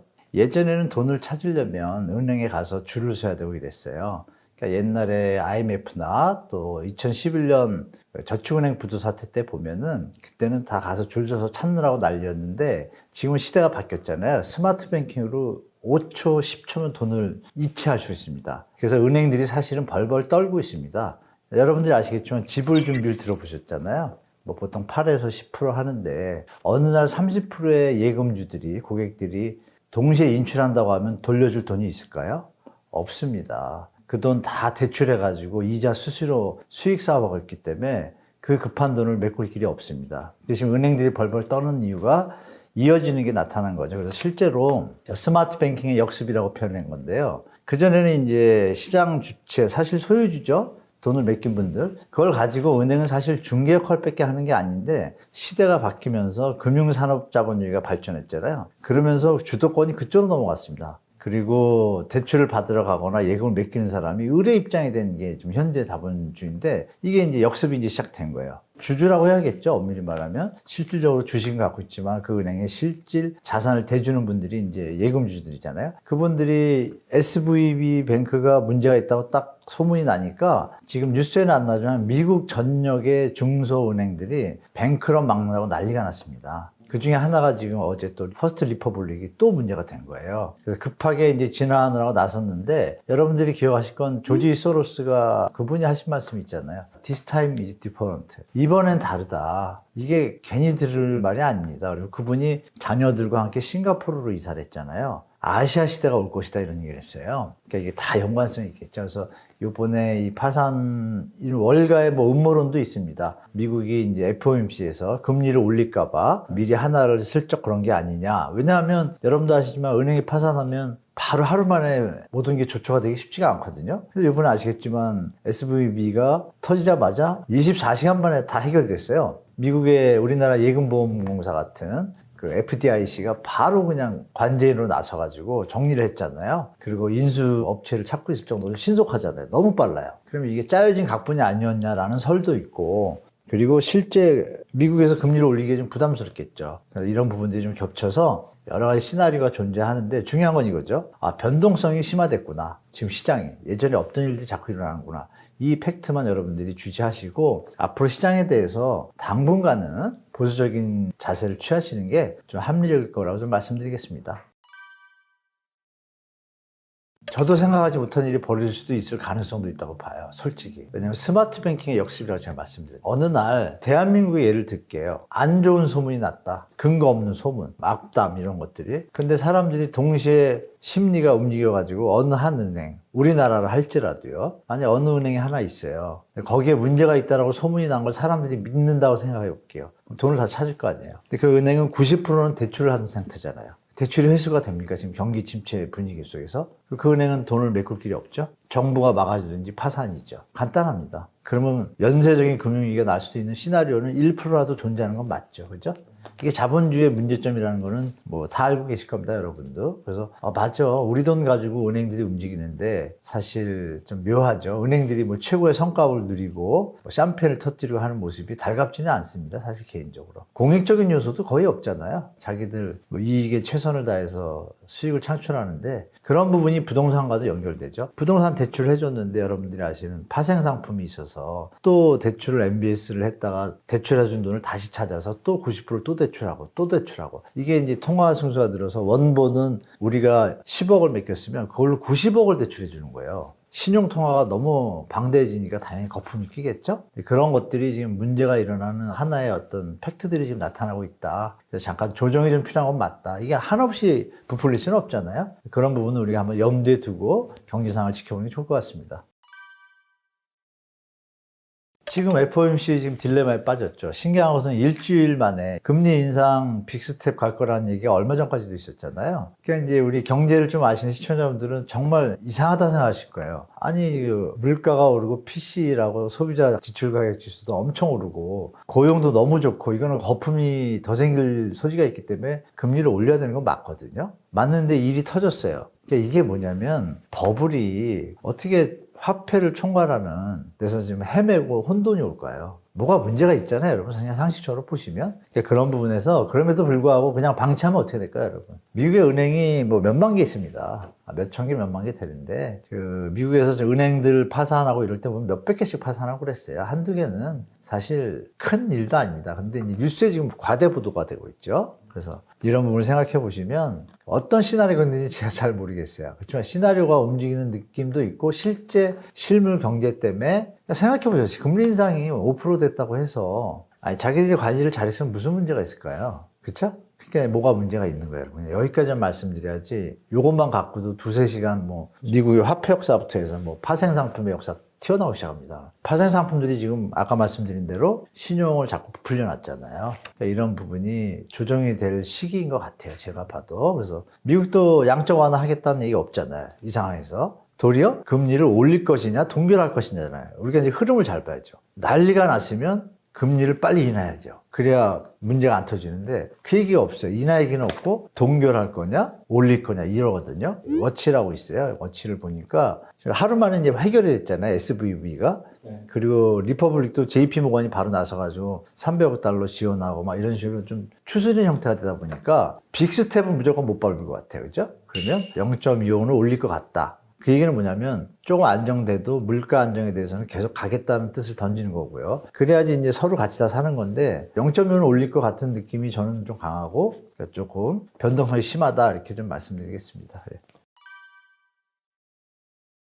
심리적으로 금융에 대해서 불안감이 존재하기 시작하겠죠. 그러면 이제 우리 시청자분들도 아마 내가 돈을 맡기고 있는 곳은 안전한가? 이렇게 막 어디를 찾아보실 거예요. 서치를 하고. 증권사에 돈을 맡긴 분도 있을 거고, 뭐 옛날에 CMA 계좌 히트 쳐가지고 또 많이 맡기고 그랬잖아요. 그런 분들이 다 체크를 해보실 겁니다. 그리고 또 요즘 저축은행하고 이쪽에 연체율이 좀 높아진다는 소리들이 들리잖아요. 그러면 이제 다 체크해 볼 겁니다. 그러면 분산 투자가 일어나겠죠. 일단 아마 1억을 맡긴 분이 계시다라면 예금 보호가 우리 5천만 원이잖아요. 그럼 5천을 딴 데로 옮겨야 되겠죠. 그러면 그 은행에서 VIP나 고객들이 많은 데들은 지금 아마 뉴스에는 안 나오지만 VIP들이 안 움직이게 하려고 아마 모든 직원이 지금 총력을 기울일 거예요. 그러니까 그 얘기는 뭐냐면 은행의 자본 형태가 좀 불안정하다라는 느낌을 우리가 조금 갖잖아요. 그래서 이걸 알고 바젤3가 올해부터 시행된다는 거 다 말씀드렸잖아요. 그것 때문에 그나마 철저히 준비해둔 데는 이런 리스크를 잘 넘어갈 것이고 철저하게 준비 못한 데는 어떻게든 소문이 나겠죠? 그러면 또 PF 문제가 있잖아요. PF를 많이 해준 증권사가 있고 증권사가 어느 만약에 중소저축은행이나 어디랑 또 연결돼서 서로 대출 관계가 있다. 이러면 이게 약간 연계성은 좀 있잖아요. 그래서 그런 부분에 대해서 우리나라가 이제 2011년도에 저축은행이 많이 부도가 났어요. 그때 이미 좀 스터디를 많이 해서 리스크 관리를 한 데들이 많거든요. 그럼에도 불구하고 지금 미분양이 증가하니까 제가 볼 때는 그런 소지가 좀 있습니다. 아마 제가 볼 때 연말 안에 한두 개 정도의 자그마한 사업장이 문제가 되면 그거에 연계된 중소규모 금융사 중에 이 금융권에 있는 데들은 약간 우리가 생각하지 못한 뉴스를 좀 접할 수도 있을 겁니다. 여러분 이렇게 생각하시면 되죠. 미국에 지금 금리가 많이 올라서 모기지 대출 액수가 많이 줄고 신규 주택 판매 수도 많이 줄었습니다. 그러면 신규 주택이 한번 말씀드린 적이 있는 것 같은데 신규 주택으로 이사 가면 우리가 뭘 사죠? 테레비도 하나 사고 소파도 사고 냉장고도 사고 기분 좋으면 뭐 스마트폰도 바꾸고. 그러니까 왜냐면 원래 있던 돈에서 대출을 받아서 가니까. 근데 그분들이 지금 금리가 올라가니까 숫자가 줄었잖아요. 집이 지금 안 팔리고 있단 말이에요. 그러면 그만큼 냉장고하고 다 덜 팔릴 거 아니야, 우리나라 입장에서. 삼성하고 LG가 최고인데. 그러면 당연히 수출액이 줄죠. 줄고 아시는 바와 같이 지금 무역 적자가 이어지고 있잖아요. 그 중에 미국의 이런 금리 인상은 미국의 소비를 줄이려고 하는데 지금 잘 안 줄고 있단 말이에요. 근데 집에 대한 거는 줄고 있잖아요. 근데 집에 연관되는 게 우리나라 수출품이 좀 많잖아요. 그 뭐 집 옮기면서 차도 한 대 사고 이럴 텐데 그런 것도 좀 약해지고 그러니까 이런 여러 부분이 연쇄적으로 이어지면 그게 바로 나타나는 게 아니라 한 6개월, 1년 뒤에 나타납니다. 그래서 그게 이제 우리나라에 서서히 이제 스며들고 있다는 게 무역 적자가 지금 1년째거든요. 여러분이 하나 기억하실 게 IMF 때 직전에도 지금하고 대자뷰입니다, 거의. 경제학자분들은 아실 텐데 미국이 1995년도부터 금리를 살살 올렸어요. 올리니까 지금 제가 말씀드린 시나리오대로 하면 무역 적자가 좀 생기겠죠? 실제로 96, 97 가면서 어느 시점부터 1년 3개월 동안 무역 적자가 이루어졌어요, 우리나라가. 그 뒤에 터졌어요. 무역 적자가 되면 외환이 부족하잖아요. 그죠? 근데 지금 현재 상황을 보면 1년째거든요. 1년째인데 작년에 450 몇 억 불이었고 지금 3월 10일까지 기준으로 나온 게 227억 불이에요. 그러면 거의 800억 불이에요. 그럼 우리가 4,500억 갖고 있다 그랬는데 800억 빼면 한 3,600, 700억 남았잖아요. 근데 아까 4,500억 중에 60%는요. 단기 외채예요. 그러면 계산이 좀 이상하잖아요. 근데 그게 1년째란 말이에요. 그래서 제가 안 터지고 가면 천만다행이고 터지면은 준비하면은 충격이 덜하잖아요. 그래서 제가 우리 머니인사이드 분들한테 자꾸 장밋빛보다는 잠시 변동성이 심하니까 올 한 해는 부동산이든 주식이든 보수적으로 좀 안정적으로 자산 관리 하시라고 계속 말씀드린 겁니다. 전체적으로 정부의 그 융단 폭격적인 규제 완화가 효과를 보고 있죠, 실제로. 그리고 특례 보금자리론 돈까지 또 풀었잖아요. 근데 먼저 주시할 사실은 여러분들이 IMF에서 지금 정부가 하는 정책이나 대출 확대 정책을 하지 말라고 미리 경고를 했습니다. 왜 경고를 했을까요? IMF가 전 세계의 경제에 대해서 어느 정도 히스토리에 대해서 서치가 많이 돼 있잖아요. 그러면 이것이 다시 버블을 진정시키는 게 아니라 어떤 일이 일어날 것 같으니까 그렇게 얘기했겠죠. 특히 이런 얘기도 넣어놨어요. IMF 경고 문안을 해석해보면 부자들을 위한 대책을 하면 안 된다 그랬어요. 그러니까 지금 다 정반대로 갔습니다. 그러면 과연 여기서 우리가 소득이 늘고 경제 성장률이 지금 무역 적자가 1년치인데 경제 성장에 들어가고 돈이 많아야 뭘 살 거 아니에요. 집도 사고. 근데 지금 뭐예요? 규제 완화 투기 요소를 던져줘가지고 나는 투자해서 다음 사람이 비싸게 사는 걸 기대하고 투자하는 세력과 대출을 가지고 실수요자들은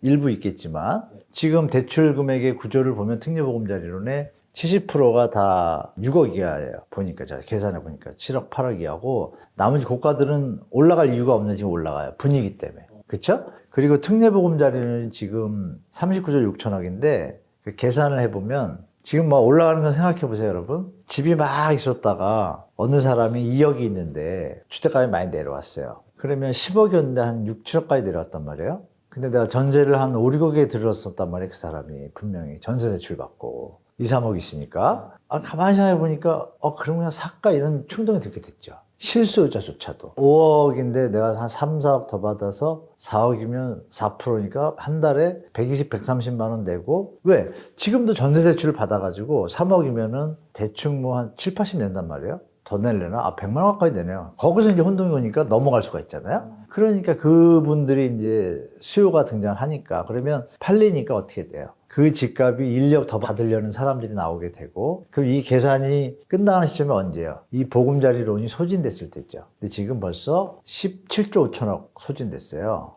한 달 열흘인가 만에. 그러면 한 두세 달 뒤에 다 소진되겠죠. 그냥 스토리로 보면. 근데 그 와중에 대환대출이 60%에 가까이 돼요. 그리고 임차 보증 반환이 한 9% 정도 되고 그러면 한 30 몇 프로? 35% 정도가 실제로 사시는 분들이에요. 그러면 이게 전에 계산해 보니까 10만 가구면 39조 6천억을 40조라고 가정하고 한 가구가 4억씩 대출을 받으면 10만 가구분이에요. 10만 가구분인데 6만 가구가 지금 대환대출용으로 쓰니까 실제로 시장에서 한 4만 가구의 유효 수요가 창출되죠. 살 수 있는 분들이. 4만 가구 중에 지방 반, 서울 반 하면 2만 가구 정도가 소진되잖아요. 서울 수도권에. 그러면 서울 수도권에 2만 가구가 거래가 되고 나면 돈이 다 떨어질 거고 추가적으로 그 분위기에 따라보라 하는 분도 있겠지만 그러면 제가 볼 때 이 분위기가 1월부터 움직였으니까 2월 끝났고 3월 중순이니까 4월, 5월 정도 되면 좀 가라앉지 않을까? 그럼에도 불구하고 3월 초 들어서요. 갑자기 매매 거래가 소강 상태로 약간 벌어지기 시작했습니다. 벌써.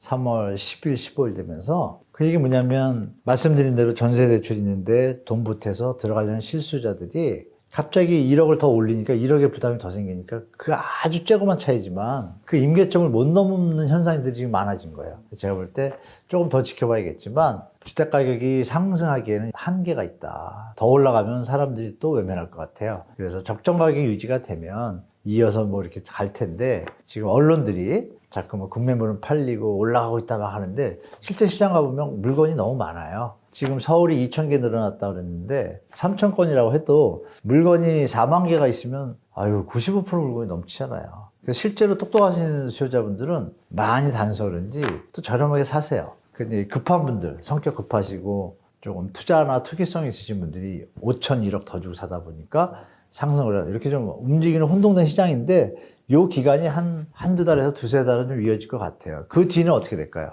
2008년에도 똑같은 정책이 시행됐다고 말씀드릴게요. 그때도 쭉 반등했다가 6개월, 10개월 뒤부터 쭉 그리고 6, 7년 동안 하락했습니다. 까지 말씀드리겠습니다. 네. 요즘 이제 무주택자분 중에 조금 더 떨어지길 기다렸다가 살려고 이제 준비를 하시다가 지금 깜짝 놀라신 분들 계실 거예요. 열심히 계산하셔서 여기저기서 이제 저 말고도 많은 분들이 추가 조정이 있을 거라고 하니까 뭐 20, 30% 떨어진 서울 같은 데는 1, 20% 더 떨어질 수 있겠다라고 기다리셨다가 서울은 약간 투자 투기성이 강하잖아요. 딴 데보다 수요가 많으니까. 그런 분위기가 지금 반전되고 기사가 많이 나다 보니까 여기서 딱 하나 말씀 올릴게요. 영끌 다시 기억해 보십시오.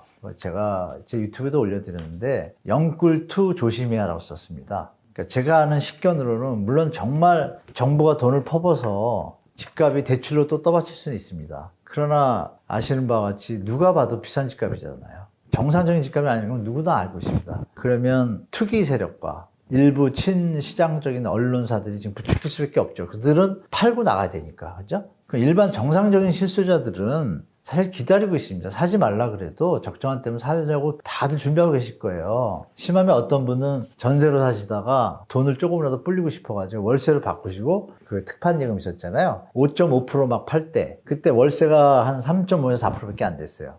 계산하니까 1, 2%씩 돈이 불잖아요.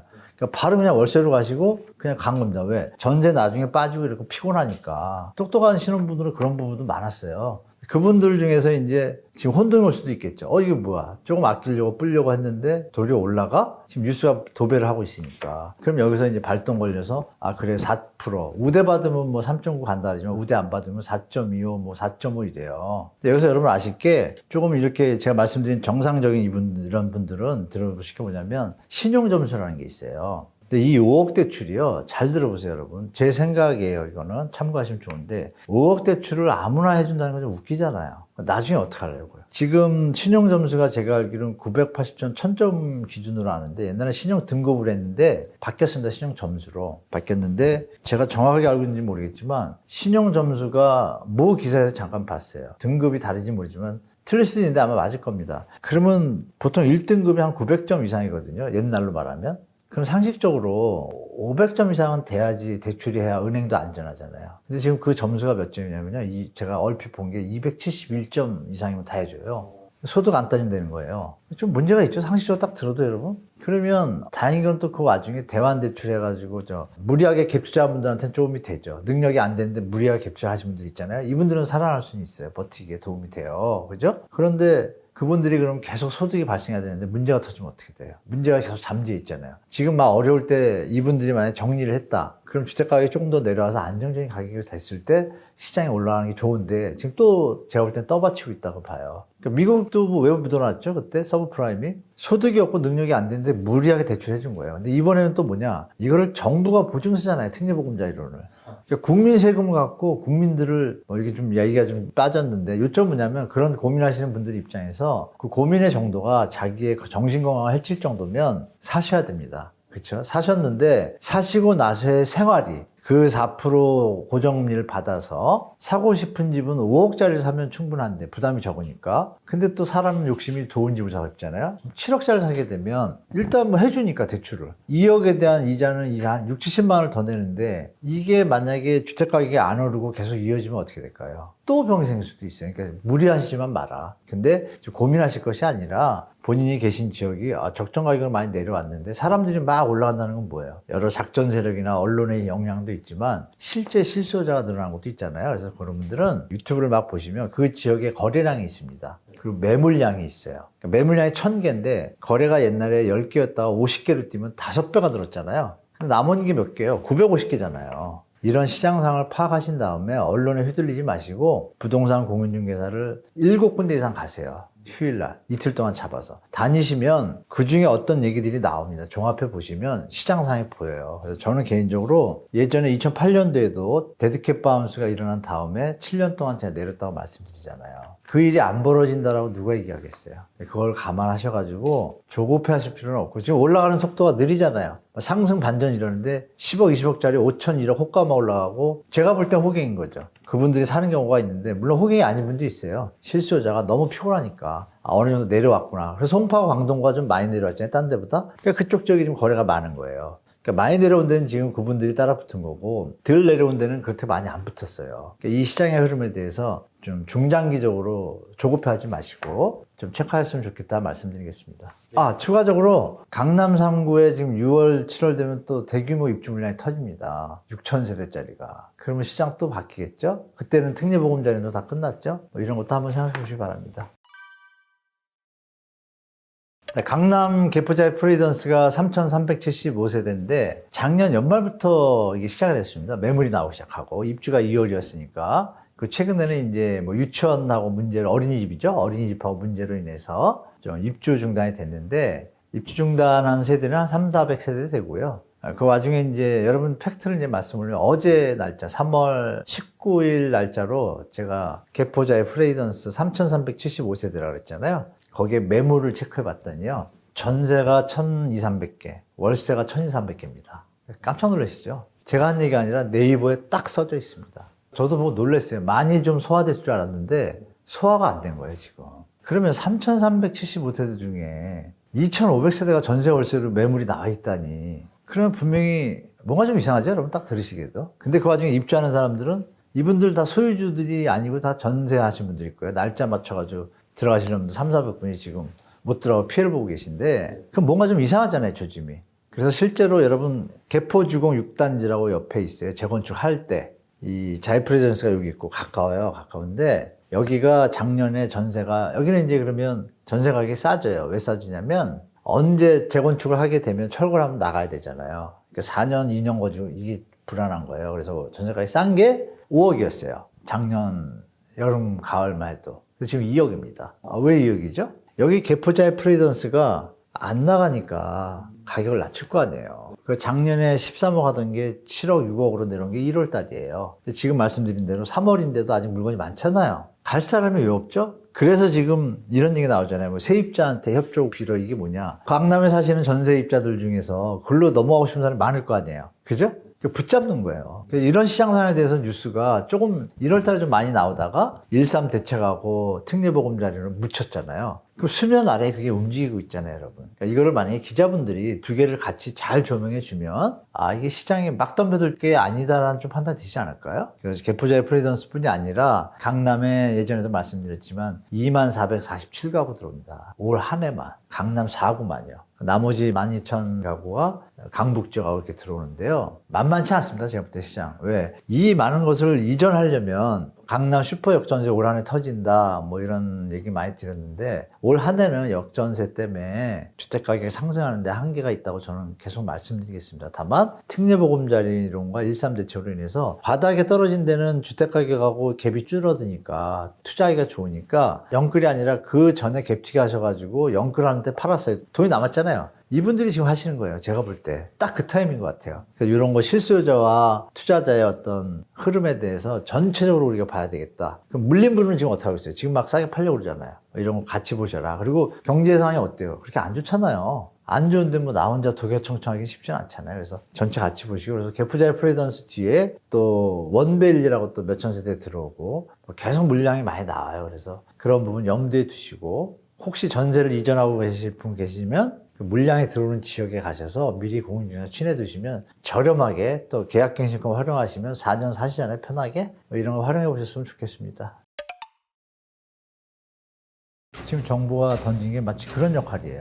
아, 이거 안 사도 되는데 좀 더 이따 사는 게 맞는 것 같은데 너무 친절하고 그 성의를 봐서 근데 나한테 큰 피해는 없을 것 같아. 그럼 사잖아요. 제가 볼 땐 이게 일시적 반등으로 그칠 가능성이 높다. 여기서 더 오르면 어디까지 오르겠어요, 여러분? 상식적으로. 딱 보이지 않아요? 이게 무슨 옛날 고점을 찾아가겠습니까? 아니잖아요. 그럼 제가 드린 얘기에서 답이 나오죠, 여러분? 아, 금리만도 아니고 소득만도 아니고 경기만도 아니에요. 그 두 가지. 갭. 안녕하세요. 머니인사이드 구독자 여러분. 불러주셔서 감사드리고 제가 아는 정보 최대한 또 말씀드리겠습니다. 머니인사이드 화이팅! 다 전문가는 맞죠?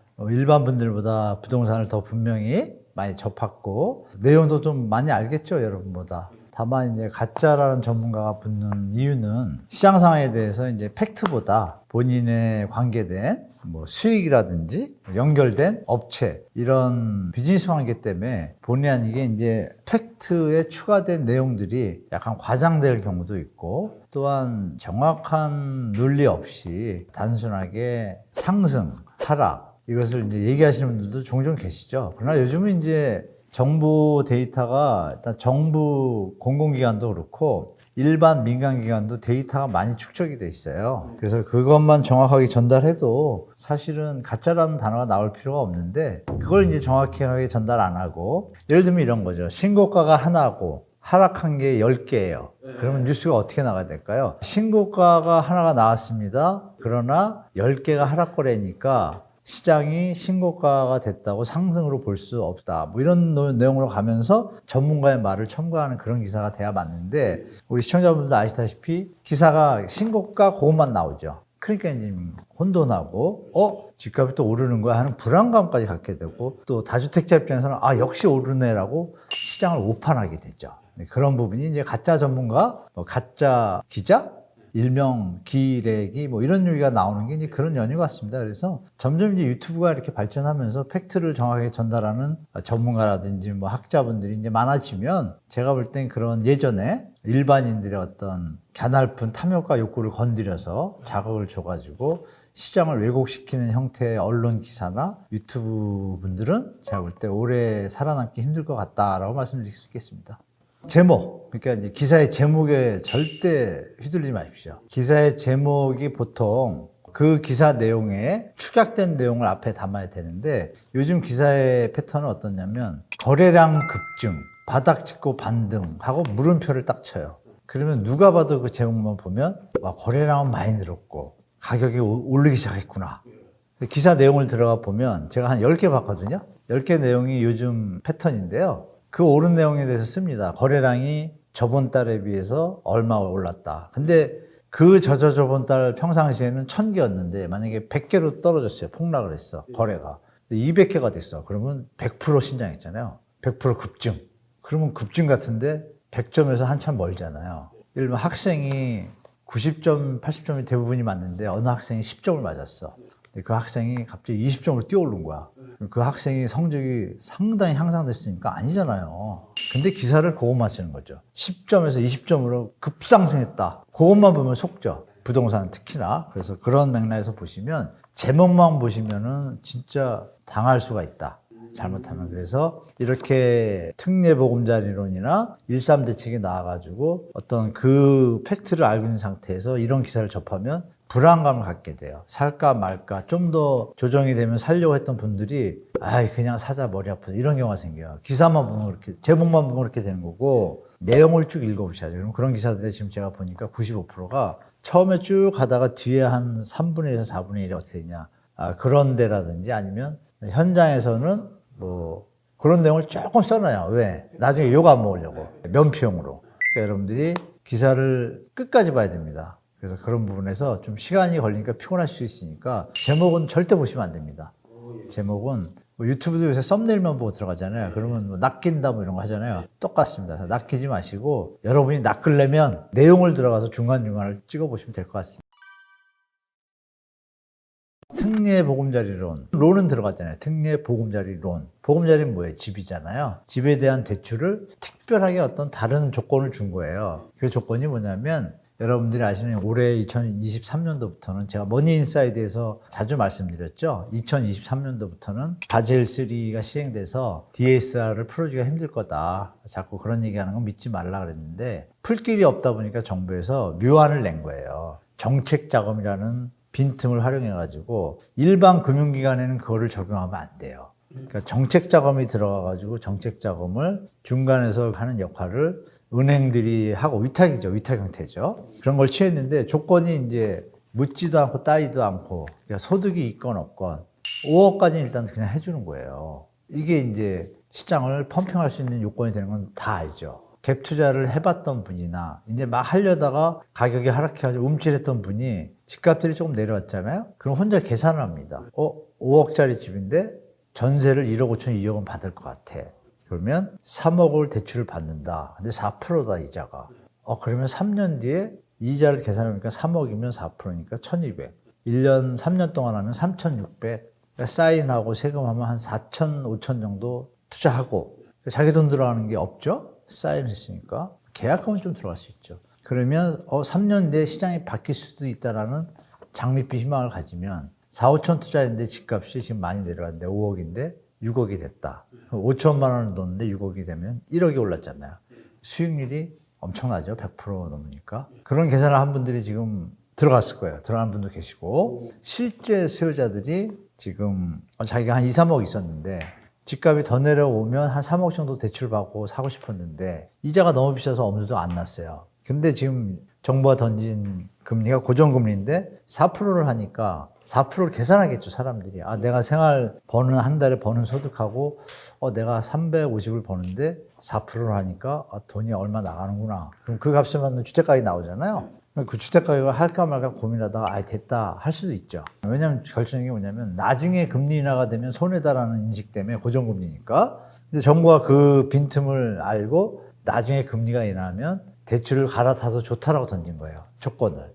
대출을 갈아타도 되는데 지금 4%대로 고정금리를 30년, 40년짜리 받았는데 금리가 나중에 2% 내리면 얼마나 억울하겠어요.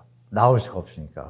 해지라면 중도금 상한수주라는 걸 내요. 전체액에 대해서 막 0.51% 내고서 큰 돈이에요. 근데 그것도 없앤 거예요. 그러니까 실수요자나 투자 수요자나 매입을 할 수 있는 환경을 만들어줬어요. 그래서 그 붐 때문에 지금 거래량이 늘어나고 있고 상승 거래도 좀 나와요. 왜? 1,000, 2,000 비싸면 살 수도 있잖아요. 그런 것들의 흐름은 정해졌지만 그 돈이 다 소진되는 시간이 이제 얼마 안 남았어요. 근데 지금 시장에서는 그거를 기점으로 해서 마치 영끌할 때 그런 것처럼 막 집이 매물이 감소한다 막 이런 기사들이 도배되면 시장에서 이제 바쁘신 분들은 제목만 보고 5억 나오니까 그냥 앞뒤 가리지 말고 그냥 일단 사자 하고 살 수가 있어요. 그런 분들이 지금 가세해서 거래량이 좀 늘어났어요. 근데 그 늘어난 게 아까 말씀드린 대로 100점이면 20점 수준이에요. 그걸 가지고 마치 시장이 막 살아난 것처럼 과대하게 기사들이 좀 나와서 혼동이 되실 텐데 시청자분들이 첫 달은 그런데 1월이니까 2월하고 3월, 4월까지 봐야 됩니다. 그러니까 3월, 4월까지 봤는데 그러면 그 특례보금자리론이 소진될 거 아니에요. 소진이 안 되고 그냥 간다 그러면 뭐예요? 왜 그 돈을 안 쓸까요? 사람들이 그 좋은 돈을. 뭐가 문제가 있죠. 그러면 일시적 반등 후 하향 안정화 되겠죠. 그럴 수도 있고. 근데 만약에 소진이 다 됐다. 그 다음부터 살 사람이 없잖아요. 그렇죠. 그럼 또 시장이 어떻게 되겠어요? 지금 중요한 현상이 하나가 있어요. 매물이 감소를 해야 되는 거예요, 지금. 왜? 집값이 반등하는 분위기면 파는 사람들이 조금 더 비싸게 팔아야지 하고 일단 매물을 빼요. 근데 지금 한 달이 돼 가는데 매물이 늘어나고 있습니다. 서울 전 지역이. 경기도도 마찬가지예요. 경기도 일부 지역은 매물이 좀 줄고 있고. 그러니까 매물을 주는 효과가 없는 거예요. 그럼 여러분들이 시장을 정말 잘 판단해야 되죠. 매물도 줄고 거래량도 늘어나고 가격도 상승하고 그 와중에 전세가도 상승하면 이거는 반등이 맞아요. 근데 여러분 뉴스에서 많이 보셨잖아요. 전세가는 계속 내려가요. 그러면 일시적으로 특례보금자리론이라는 한정적인 특별한 대책으로 인해서 시장이 잠시 움직이는 거. 주식시장으로 말하면 기술적 반등. 그렇죠? 너무 낙폭이 클 때 기술적 반등을 하고 어떻게 돼요? 엘리어터 법칙이나 피보나치 수열의 법칙을 보면 다시 조금 더 내려갑니다. 그럴 가능성이 좀 높은 시장이다. 그래서 제목만 보시고 흔들리지 마시고 여러 가지 전황들을 거시적으로 다 같이 봤으면 좋겠습니다. 그 와중에 미국이 또 금리 더 올릴 것 같잖아요. 이런 부분도 여러분들이 또 같이 보셔야겠죠. 거래량 측면에서 말씀드리면 확실히 증가한 건 맞습니다. 맞는데 특례보금자리론 심사가 신청을 하면 30일 정도 돼요. 심사 신청을 넣고 나면 30일 뒤에 돈이 나올 게 거의 확실된다라고 판단하는 걸 본인들이 압니다. 그러니까 그분들이 이제 계약을 했겠죠. 일단 더 올라갈까봐 집값이. 그리고 아까 말씀드린 투자의 개념으로 하신 분도 계시겠죠. 이런 부분들이 움직여서 국지적으로 조금 움직이는 시장들은 존재합니다, 현재. 또 과대 낙폭, 좀 많이 떨어진 인천 송도나 안양 인덕원 이런 데는 좀 움틀거리고 있어요, 실제로. 근데 중요한 건 그것이 반등을 해서 쭉 이어져야 되잖아요. 근데 여러 가지 요인들을 체크해 보면 이 보금자리론이 소진돼도 내려갈 가능성이 많고 뒤에 따라오는 사람들이 따라 붙어줘야 되는데 지금 갭이 따라갈 수준이 아닙니다. 그러니까 거래량 느는 속도나 늘긴 늘었는데 너무 약해요. 제가 볼 때 이게 올해 한 해까지는 여러 가지 호재가 나와도 쉽게 시장이 반등할 것 같지는 않고요. 만약에 반등해가지고 상승으로 반전을 했다 할지라도 제가 볼 때는 오래 가지 못할 것 같다라는 예측이 됩니다. 여러 가지 지표들을 봤을 때 여전히 비싸면 이런 표현이 맞는지 모르겠지만 비싼 줄 아는데 너무 친절하면 살 수도 있잖아요. 우리가 물건을 그 친절에 감동해서 그러니까 조금 비싼 줄 아는데 지금 정부가 던진 게 마치 그런 역할이에요. 이거 안 사도 되는데 좀 더 이따 사는 게 맞는 것 같은데 너무 친절하고 그 성의를 봐서 근데 나한테 큰 피해는 없을 것 같아. 그럼 사잖아요. 그럼 똑같이 지금도 특례보금자리론을 다 좋은데 시세를 딱 쳐다보니까 좀 많이 내려왔단 말이에요.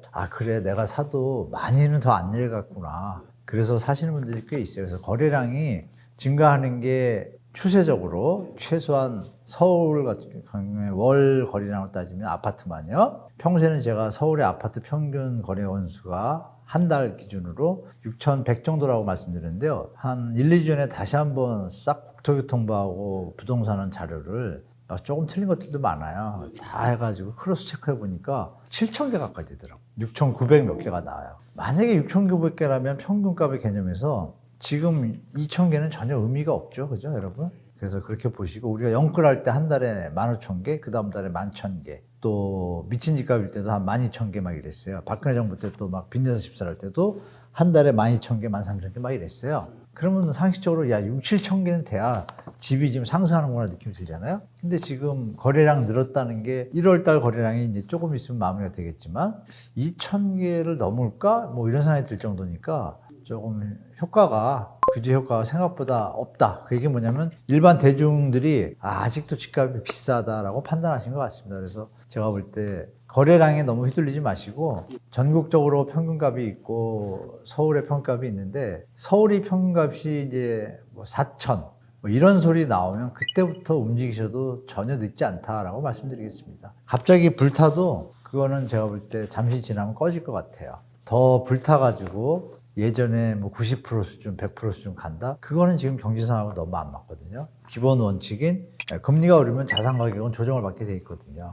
금리가 오르면 자산 가격은 하락하는 게 아주 불변의 진리예요, 기본적으로. 그러면 다시 전고점을 찾을 수 있겠습니까? 금리가 3배 올랐는데? 그런 개념에서 너무 과도한 상승 이런 건 기대하지 않으시는 게 좋을 것 같고, 또 무주택자분들은 그분에 대해서 너무 이렇게 불안감 갖거나 뭐 혼동에 빠지실 필요는 없습니다. 충분한 시간이 있으니까. 이제 7개월 떨어졌거든요, 여러분. 7년 오르고 뭔가 좀 느낌이 이렇게 얘기하면 이해되시죠? 이제 7개월밖에 안 떨어졌는데 좀 많이 떨어져서 그렇지. 근데 그 많이 떨어진 게 진짜 많이 떨어진 거 하는 것도 체크를 해봐야 되잖아요. 아무도 그거를 가이드를 안 주잖아요. 뭐 그런 부분을 한번 같이 체크해 보시기 바랍니다.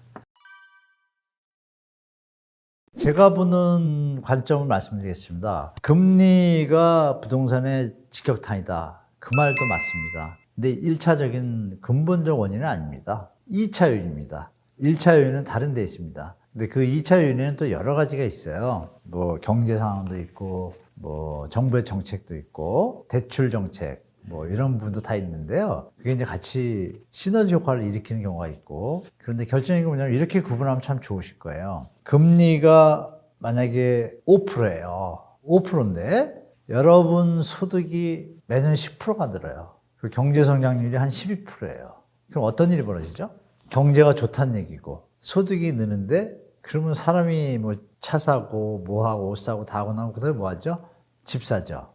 그럼 집 사는 쪽으로 점점 가겠죠. 그럼 집값이 어떻게 돼요? 올라가죠. 자, 금리가 높은데도 올라가죠. 어떻게요? 제가 지금 말씀드린 것처럼 소득이 금리 상승분보다 훨씬 더 넘치면 무조건 집값은 올라가요. 그렇죠?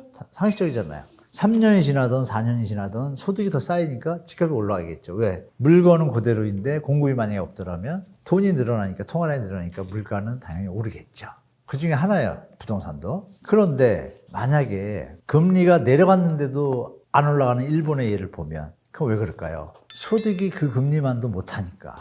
그 우리나라 예를 볼까요? 노무현 정부 때 금리가 3%였다가 집값이 너무 오르니까 우리가 평소에 많이 나누는 금리는 부동산을 직격탄으로 결정한다 그래서 금리를 올립니다. 5.25%까지. 집값은 껐다가 안 하고 더 올랐습니다. 왜? 경제 성장률이 7%대였으니까요. 그럼 제가 얘기 드리면 좀 이해가 되죠, 시청자 여러분? 아, 이자가 10%인데, 여러분 1980년대 제가 살 때는 이자가 10%였어요. 근데 소득은 15%, 20% 늘었습니다. 당연히 성장하죠. 아주 단순한 원리입니다. 쉽게 말하면 소득이 제일 중요하다, 저는. 그럼 소득은 경제랑 연결되고, 근데 만약에 소득이, 금리가 5%인데 소득이 6%예요. 아슬아슬해. 별 차이가 없어. 그럼 상승력이 약하겠죠? 당연히. 물가들이 오르는 폭도 약하겠죠? 만약에 정부가 대출 금리를, 정책 금리를 줘요. 그러면 상승 기조니까 이걸 활용해서 더 벌고 싶은 사람이 생기겠죠. 대출을 푼다는 얘기는 통화량이 늘잖아요. 그럼 물가가 또 오르잖아요. 그럼 부동산도 또 영향을 조금 더 받겠죠. 그러니까 결정적인 건 소득인데, 소득에 연결되는 부가가치 투자의 어떤 부가성을 높여주는 정책이나 대출 금리가 영향을 당연히 주죠. 대출 암만 많이 주면 뭐합니까? 돈 갚을 돈이 없으면. 대출 이자 갚을 돈이 있으면 살 수 있어요? 못 사잖아요. 그럼 제가 드린 얘기에서 답이 나오죠, 여러분. 아, 금리만도 아니고 소득만도 아니고 경기만도 아니에요. 그 두 가지. 소득과 금리의 갭. 그게 일단 기본 원이라고 말씀드리고, 소득이 안 느는데 금리가 오르면 당연히 이자 부담이 늘어나니까 돈을 덜 쓰게 될 것이고, 이런 패턴을 기본적으로 판단하시면 아, 금리는 2차 요인인 건 맞구나. 그러나 똑같은 상황이라고 가정할 때 부동산과 상관없이 다른 물가가 올랐어요. 그럼 그 물가를 잡기 위해서 금리를 올리잖아요. 그럼 부동산에 대해서는 하방 요인이 되는 건 맞죠. 그 순간, 그러니까 어떤 경제학의 기본이 뭐냐면 어떤 조건들이 if예요. if, 가정법. 이 상태라면 하고 하나의 팩트를 넣어서 하나의 결과를 보여주는 게 경제학이에요. 그러니까 경제학이 이 위기를 못 맞추고 계속 이러는 거예요. 왜? 항상 가정법을 두니까. 뭐뭐뭐라면 이렇게 된다. 뭐뭐라면 이렇게 된다니까. 뭐뭐뭐라면이 성립이 안 되면 다 깨지죠. 그러니까 뭐 저보다 똑똑하신 경제학자분들이 경제만 공부했는데도 못 맞추잖아요. 답이 나왔죠. 왜냐하면 케인즈나 알프레드 마샬이나 경제학을 만든 분들이 이미 이러한 자본주의의 한계와 문제점에 대해서는 이미 그분들 책 속에 다 써 있어요. 그것을 굳이 현대 앞서가는 상업주의와 기득권들이 부자가 된 분들이 그걸 애써 외면하고 있는 거죠. 그런 분을 같이 보시면 정부의 정책도 중요하고 금리도 중요하지만 거기에 이어지는 소득이 제일 중요하다. 그럼 소득이라는 거, 경제가 좋아지면 소득이 올라가고, 그러니까 연계성을 이렇게 가지고 있잖아요. 그러니까 금리만 올려가지고 무조건 집값이 내려간다는 거는 맞는 말인데, 경제의 다른 여건이 기본적으로 그대로 있을 때, 이런 가정법에 대해서 여러분들이 아, 이럴 땐 이런 가정, 이럴 땐 수요 공급도 마찬가지예요. 집수는 그대로 있을 때 공급을 많이 하면 당연히 집값은 내려가죠. 집이 남아도니까. 그런데 공급을 많이 했는데 그 값이 너무 비싸. 수요 공급으로 해서 뭐예요? 공급이 적으면 당연히 집값이 올라가잖아요. 수요가 많으니까. 근데 가격이 너무 비싸. 그럼 못 살 거 아니에요. 틀리잖아요. 수요 공급 이론도 가정법인 거예요. 그래서 이런 부분을 같이 보시는 식견을 가지시는 게 좀 앞으로 자산 관리하시는데 조금 도움이 되실 거라고 말씀드리겠습니다. 이거는 속설이죠. 우리 경제의 여러 가지 요인들이, 물론 금리가 기본이죠, 물가가. 경제학자들이 그동안 이제 뭐 몇백 년 동안 해보니까 그 한국은행의 목적이 뭐예요? 물가 안정이잖아요. 그게 큰 요인이고, 그리고 경제 성장률이 2에서 3%가 안정적이라는 어떤 일반적인 결론을 냈어요.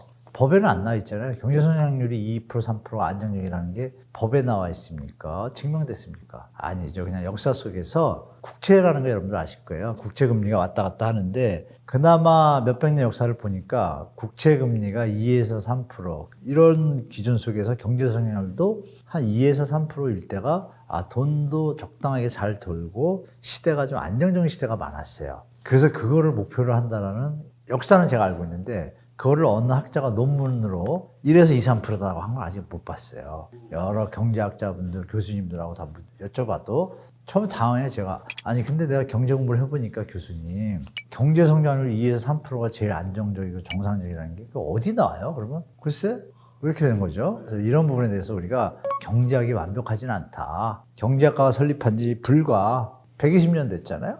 120년 역사 중에 뭐 경제 위기가 뭐 10대 번이 일어났는데, 그러면 자본주의의 어떤 취약점 분명히 존재한다. 그걸 최대한 극소화시키면서 우리가 지금 자본주의 시대를 잘 살고 있는 상황이죠. 그래서 당장 이런 얘기는 또 올 수 있고, 공급이 부족하면 무조건 오른다는 것도 가정법이잖아요. 그러면 실제 사례를 제가 하나 말씀드릴게요. MB정부 때 2012, 13년도에 입주 물량이 10,000세대밖에 안 됐습니다. 서울의 아파트가. 우리가 여러분 귀에 평소에 많이 들으셨을 거예요. 서울의 적정 입주 물량 뭐 3만에서 4만 뭐 이런 얘기 많이 들으셨을 거예요. 그럼 많으면은 집값이 난리가 났어야죠. 그때 집값 내려갔잖아요. 그거 안 맞잖아요. 그러니까 저는 다시 말씀드리지만 가격이라는 요인이 제일 크다. 공급하고 수요 공급 곡선에서 수요가 암만 많아도 가격이 너무 비싸면 살 사람이 없는 거고요. 공급이 암만 많아도 비싸면 또 안 사는 거예요. 그러니까 이런 부분에서 가격이 저렴하면 수요는 사게 돼 있죠. 그러니까 공급이 부족하고 이런 논리는 가격이 일정한 수준을 유지한다고 가정했을 때 얘기죠. 균형점을 깨면 어떻게 돼요? 이 이론은 틀리게 되는 거죠. 그래서 이 부분을 여러분들이 수요 공급 법칙을 제가 가끔 딴 데도 말씀드리는데 수요 공급 법칙을 다시 한번 복습하면 요즘은 너무 활용하기가 좋습니다. 우리가 초과 공급, 초과 수요 배웠잖아요. 그러면 그 가격 곡선이 바뀌어요. 근데 지금은 뭐예요? 분명히 우리가 영끌 때는 뭐예요? 초과수였잖아요. 초과수면 가격이 올라갔잖아요. 그럼 걔가 다시 균형점이 어디서 바뀌잖아요. 그럼 초과 수요 때는 사람들이 수요를 막 했어. 근데 가격이 올라갔잖아요. 올라간 상태에서는 어떻게 돼요? 공급이 막 늘어나잖아요. 공급이 늘어나니까 초과 공급이 되면 어떻게 돼요? 가격이 내려가겠죠. 되게 단순한 원리예요. 그래서 수요공급의 법칙이 가정법이긴 하나 지금 말씀드린 것처럼 초과 공급, 초과 수요를 거치면서 주기를 형성하거든요. 공급이 부족하면 무조건 가격이 오른다? 그건 아닙니다. 그때만 오르지 그 다음은 다시 초과 공급이 되고 나면 당연히 수요는 없어지니까 가격이 올라갔으니까 다시 내려오는 과정을 거칠 수밖에 없어요. 그것이 이제 한 바퀴 도는 거죠. 특히 우리나라는 선분양 제도가 있죠. 그러다 보니까 묻혀있던 히든 사이클들이 좀 뒤늦게 나타나요. 총 사이클이 보통 7, 8년에서 10년 보거든요. 근데 묘하게 대한민국이 10년마다 좀 그러고 있어요. 그렇게 보시면 되겠습니다. 금리를 결정하는 건 뭐죠, 여러분? 물가입니다. 물가가 너무 오르면 전 세계 중앙은행의 은행의 목적은 물가 안정입니다. 물가가 급등을 하면 나중에 안 좋은 경제상황이 오기 때문에 물가가 오르는 것 같다고 판단되면 물가를 안정시키기 위해서 금리를 올립니다. 금리를 올리면 투자가 줄게 되고 소비가 줄게 되어 있습니다. 모든 가정이 시간이 지나면서 약간 긴축 모드로 들어가세요. 소비가 줄면 당연히 물가가 좀 안정되겠죠. 그래서 금리 정책을 1번으로 씁니다. 그러면 미국의 물가가 많이 오르면 금리를 올릴 것이고, 금리를 올리면 우리나라하고 미국이란 나라가 있을 때 외국의 어떤 제3국, 싱가포르이든 홍콩에 투자자가 있다고 가정을 할게요. 근데 미국이 더 안전한 나라일까요? 한국이 안전한 나라일까요? 전쟁이 날 소지가 있는 대한민국이 조금 덜 안전하겠죠. 그럼 그 사람 입장에서 만약에 똑같이 3, 4%의 금리를 줘요. 그럼 어디를 가죠? 안전한 데를 가겠죠. 그러면 한국에 투자했던 게 어디로 갈까요? 똑같은 게 빠져나가겠죠. 그런데 만약에 이 한국이란 나라가 계속 발전을 해. 수익이 더 날 것 같아. 그러면 잠시 안 빼놓을 수도 있죠. 금리가 만약에 낮아요. 근데 한국이. 그럼 빠져나갈 가능성이 많죠. 빠져나가면 무슨 소리예요? 외환이 나가잖아요. 외환이 나가면 외환이 모자라니까 환율이 올라가죠. 환율이 올라가면 어떤 일이 벌어져요, 여러분? 우리가 수입해 쓰는 농산물부터 에너지부터 물가가 올라가잖아요. 그 물가가 너무 올라가면 안 되니까 한국에서는 어떻게 하겠어요, 우리나라는? 따라서 올려야겠죠. 그 환율을 올리고 싶지 않아도 올려야 되는 상황이 금리 정책을 쓰게 되는 거잖아요. 물가를 또 안정시켜야 되니까. 그럼 미국의 금리가 우리보다 높으면 우리는 따라갈 수밖에 없는 어떤 환경이에요, 국제적으로. 그렇죠, 여러분? 물론 예외인 경우는 가끔 있었어요. 우리나라 경제가 너무 좋을 때. 미국의 금리가 4%인데 우리가 3%예요. 근데 경제 성장률이 7%야. 그때는 여기가 나중에 더 좋아질 것 같으니까 주식이나 투자했던 해외 자본들이 안 빠져나갈 수도 있죠. 수익률이 좋으니까, 그죠? 이런 주기는 몇 번 없었고, 그러나 일반적으로는 지정학적 차이가 한 1에서 2% 봤어요. 한국하고 미국을. 항상 우리가 더 높은 게 정상이었어요. 단, 미국의 경제 침체나 약간 경제상황이 안 좋을 때 대한민국이 막 한강의 기적을 이룩할 때는 아니죠. 우리 경제상황이 너무 좋으니까 금리가 낮아도 괜찮았어요. 외환이 안 빠져나가. 당연하죠. 여기는 안전한 나라긴 한데 성장성이 없고, 여기는 안전하지 않은 것 같은데 성장성이 높아. 하이 리스크, 하이 리턴. 대한민국 배팅. 환율이 안 빠지죠. 근데 지금처럼 완벽하지 못한 상황에서는 어떻게 했어요? 빠져나갈 가능성이 조금 있죠. 다만 우리가 반도체나 이렇게 1위 산업들이 있어서 그동안은 좀 덜 빠져나갔어요. 그런 경향에도. 근데 지금은 약간 무역의 어떤 경쟁력이 약화되는 조짐이 좀 보여요. 반도체 지금 경제 상황도 그렇고, 그런 부분에서 우리가 미국 물가하고 갭이 많이 나면 자본이 좀 빠져나가겠죠. 아니나 다를까? 지금 엊그제 1,200원이었다가 100원이 오르면 거의 7, 8% 오른 건데 며칠 만에 그냥 1,300원이 되는 거예요. 여러분 기억나실 거예요. 작년에 갑자기 1,400, 1,500원 된다. 1,500원이면 나라 흔들립니다, 사실. 정부가 긴급하게 불을 잘 껐지만, 꺼서 지금 1,200원대로 왔다가 1,210원, 20원, 30원 왔다 갔다 하다가 갑자기 며칠 만에 1,300원이 됐던 것도 봤잖아요. 그럼 미국이 만약에 지금 3월 FOMC에서 또 올린다고 가정하면 금리 차가 또 벌어지잖아요.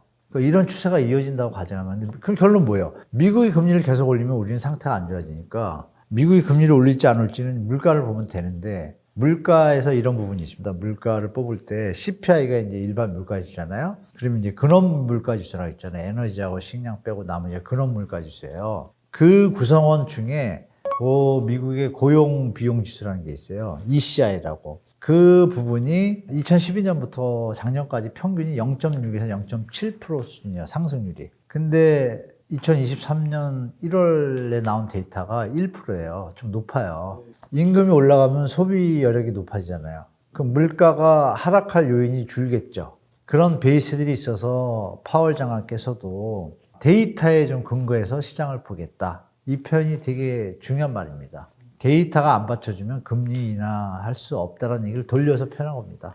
지금 1월하고 이제 조금 있으면 2월 CPI하고 다 나올 텐데 그게 또 한 6%대라면은 금리 내리기 쉽지 않죠. 도리어 올릴 수도 있습니다. 저는 금리가 0.25였다가 갑자기 만약에 물가지수가 3월 초에 지금 보면 내려오기 시작한 지 텀이 한 달마다 한 0.56씩 빠졌거든요. 근데 저번 달에 5, 6씩 빠지는 게 0.1밖에 안 빠졌어요. 근데 말씀드린 ECI 지수는 올라갔어요. 별로 안 내렸어요. 그러면 인플레이션 하락이 일단 멈춘 거예요. 그럼 잘못다는 순간 또 튀겠죠. 그러면 당국 입장에서는 미리 선제적으로 가야 되면 동결하기는 버거운 거예요. 왜? 그 임금이 올랐으니까 당연히 소비가 늘어나니까. 확실히 눌러두든지 경제 위기를 고려해서 0.25만 내릴 수도 있어요. 그 부분이 올라갈 소지가 많다는 얘기를 지금 드린 거예요. 쉽게 말하면. 그럼 결론은 그건 왜 올라가냐? 데이터 때문에. 그래서 여러분들은 우리 말씀을 금리가 올릴까요? 내릴까요? 그랬는데 그건 이제 제가 답을 드린 게 아니라 미국의 프레드라는 홈페이지 들어가시면 처음 CPI부터 제가 말씀드린 ECI, PCE 다 들어있습니다. 그거 하나씩 눌러보시면 계속 견조하게 유지하고 있다. 물가가. 그러면 금리 내리기 쉽지 않잖아요. 그죠, 여러분? 그렇게 판단하시면 아주 합리적으로 판단되실 겁니다. 그렇게 말씀드리겠습니다. 우리가 고금리라고 그러잖아요. 지금 금리를. 근데 만약 0.25나 0.5가 한두 달에 더 올라갔다. 그럼 고금리가 일단 된 거잖아요. 그러면 물가 하락이 확인되고 나서 6개월에서 1년 뒤에 보통 금리를 내렸더라고요. 미국이. 그러면 우리도 그걸 추세를 따라간다라고 가정할 때 올 한 해는 금리를 내리기가 녹록지 않구나. 그러면 올 한 해는 금리가 이 고금리 상태로 유지가 되는구나. 근데 올 한 해 역전세가 내년 초까지 역전세가 벌어지면 금리 부담이 된 분들은 대출을 받아서 보증금을 내줘야 되는데 그게 부담되면 어떡할까요? 처분을 할 수도 있겠죠? 그 시장 하방 요인들이 존재를 많이 해요. 임대사업자분들 매물도 나오고 그러니까 너무 성급하게 장밋빛을 펼치는 것보다는 올 한 해는 작년부터 누님 말씀드렸지만 23년 한 해는 정말 보수적으로 대처하셔라. 지금 특례보금자리론 때문에 잠시 들썩이고 있는데 제가 볼 때는 이게 일시적 반등으로 그칠 가능성이 높다. 여기서 더 오르면 어디까지 오르겠어요, 여러분? 상식적으로. 딱 보이지 않아요? 이게 무슨 옛날 고점을 찾아가겠습니까? 아니잖아요. 자, 물가, 금리가 어떻게 될까 또 보면 물가가 오르면 금리를 올려서 잡아야 되잖아요. 우리나라 입장에서. 근데 지금 무역 적자가 지금 12개월째예요. 무역 적자라는 얘기는 뭐예요? 외환이 부족하다는 얘기죠. 외환이 부족하다는 얘기는 뭐예요? 수입 물가 가격이 오른다는 얘기예요. 환율이 상승하고. 수입 물가가 오르면 우리나라 물가가 어떻게 돼요? 오르잖아요. 금리를 내리고 계속 있어야 돼요? 아니죠. 올리는 게 정상이잖아요. 이런 플로우 차트를 생각하시면 저는 개인적으로 아직 성급하다. 지금 반등을 얘기하고 이런 건 저는 성급하다고 판단돼요. 물론 기적같이 물가가 2% 잡힌다. 이러면 가능하겠죠. 그죠? 몇 달 만에 물가가 2% 잡혀서 미국이 금리 내린다. 우리 내리고 이러면 시장이 반등할 수 있겠죠. 근데 그럴 가능성은 사실 거의 없다는 게 이번 한 해의 모습인 것 같아요. 시장은 올 한 해 하방 압력이 강한 한 해가 되겠다라고 말씀드리겠습니다. 일시적 반등은 분명히 있다. 1930년 대공환 경험한 적 있으세요? 아무도 없으시죠? 그렇다면 여러분 인생의 2020년 팬데믹 경제 위기, 그런 경제 위기는 생애 처음 경험하신 것이다. 삼성전자가 10만 전자 찍을 뻔했다가 9만 전자로 떨어집니다. 뭐라고 해요? 싸다? 다 마라. 또 5만 전자 떨어집니다. 바겐세일이다. 다 마라. 여러분, 주식을 떨어질 때마다 사는 겁니까? 여전히 주식 담으라고 했던 사람들 결과적으로 뭡니까? 안타깝게도 장님이었던 겁니다.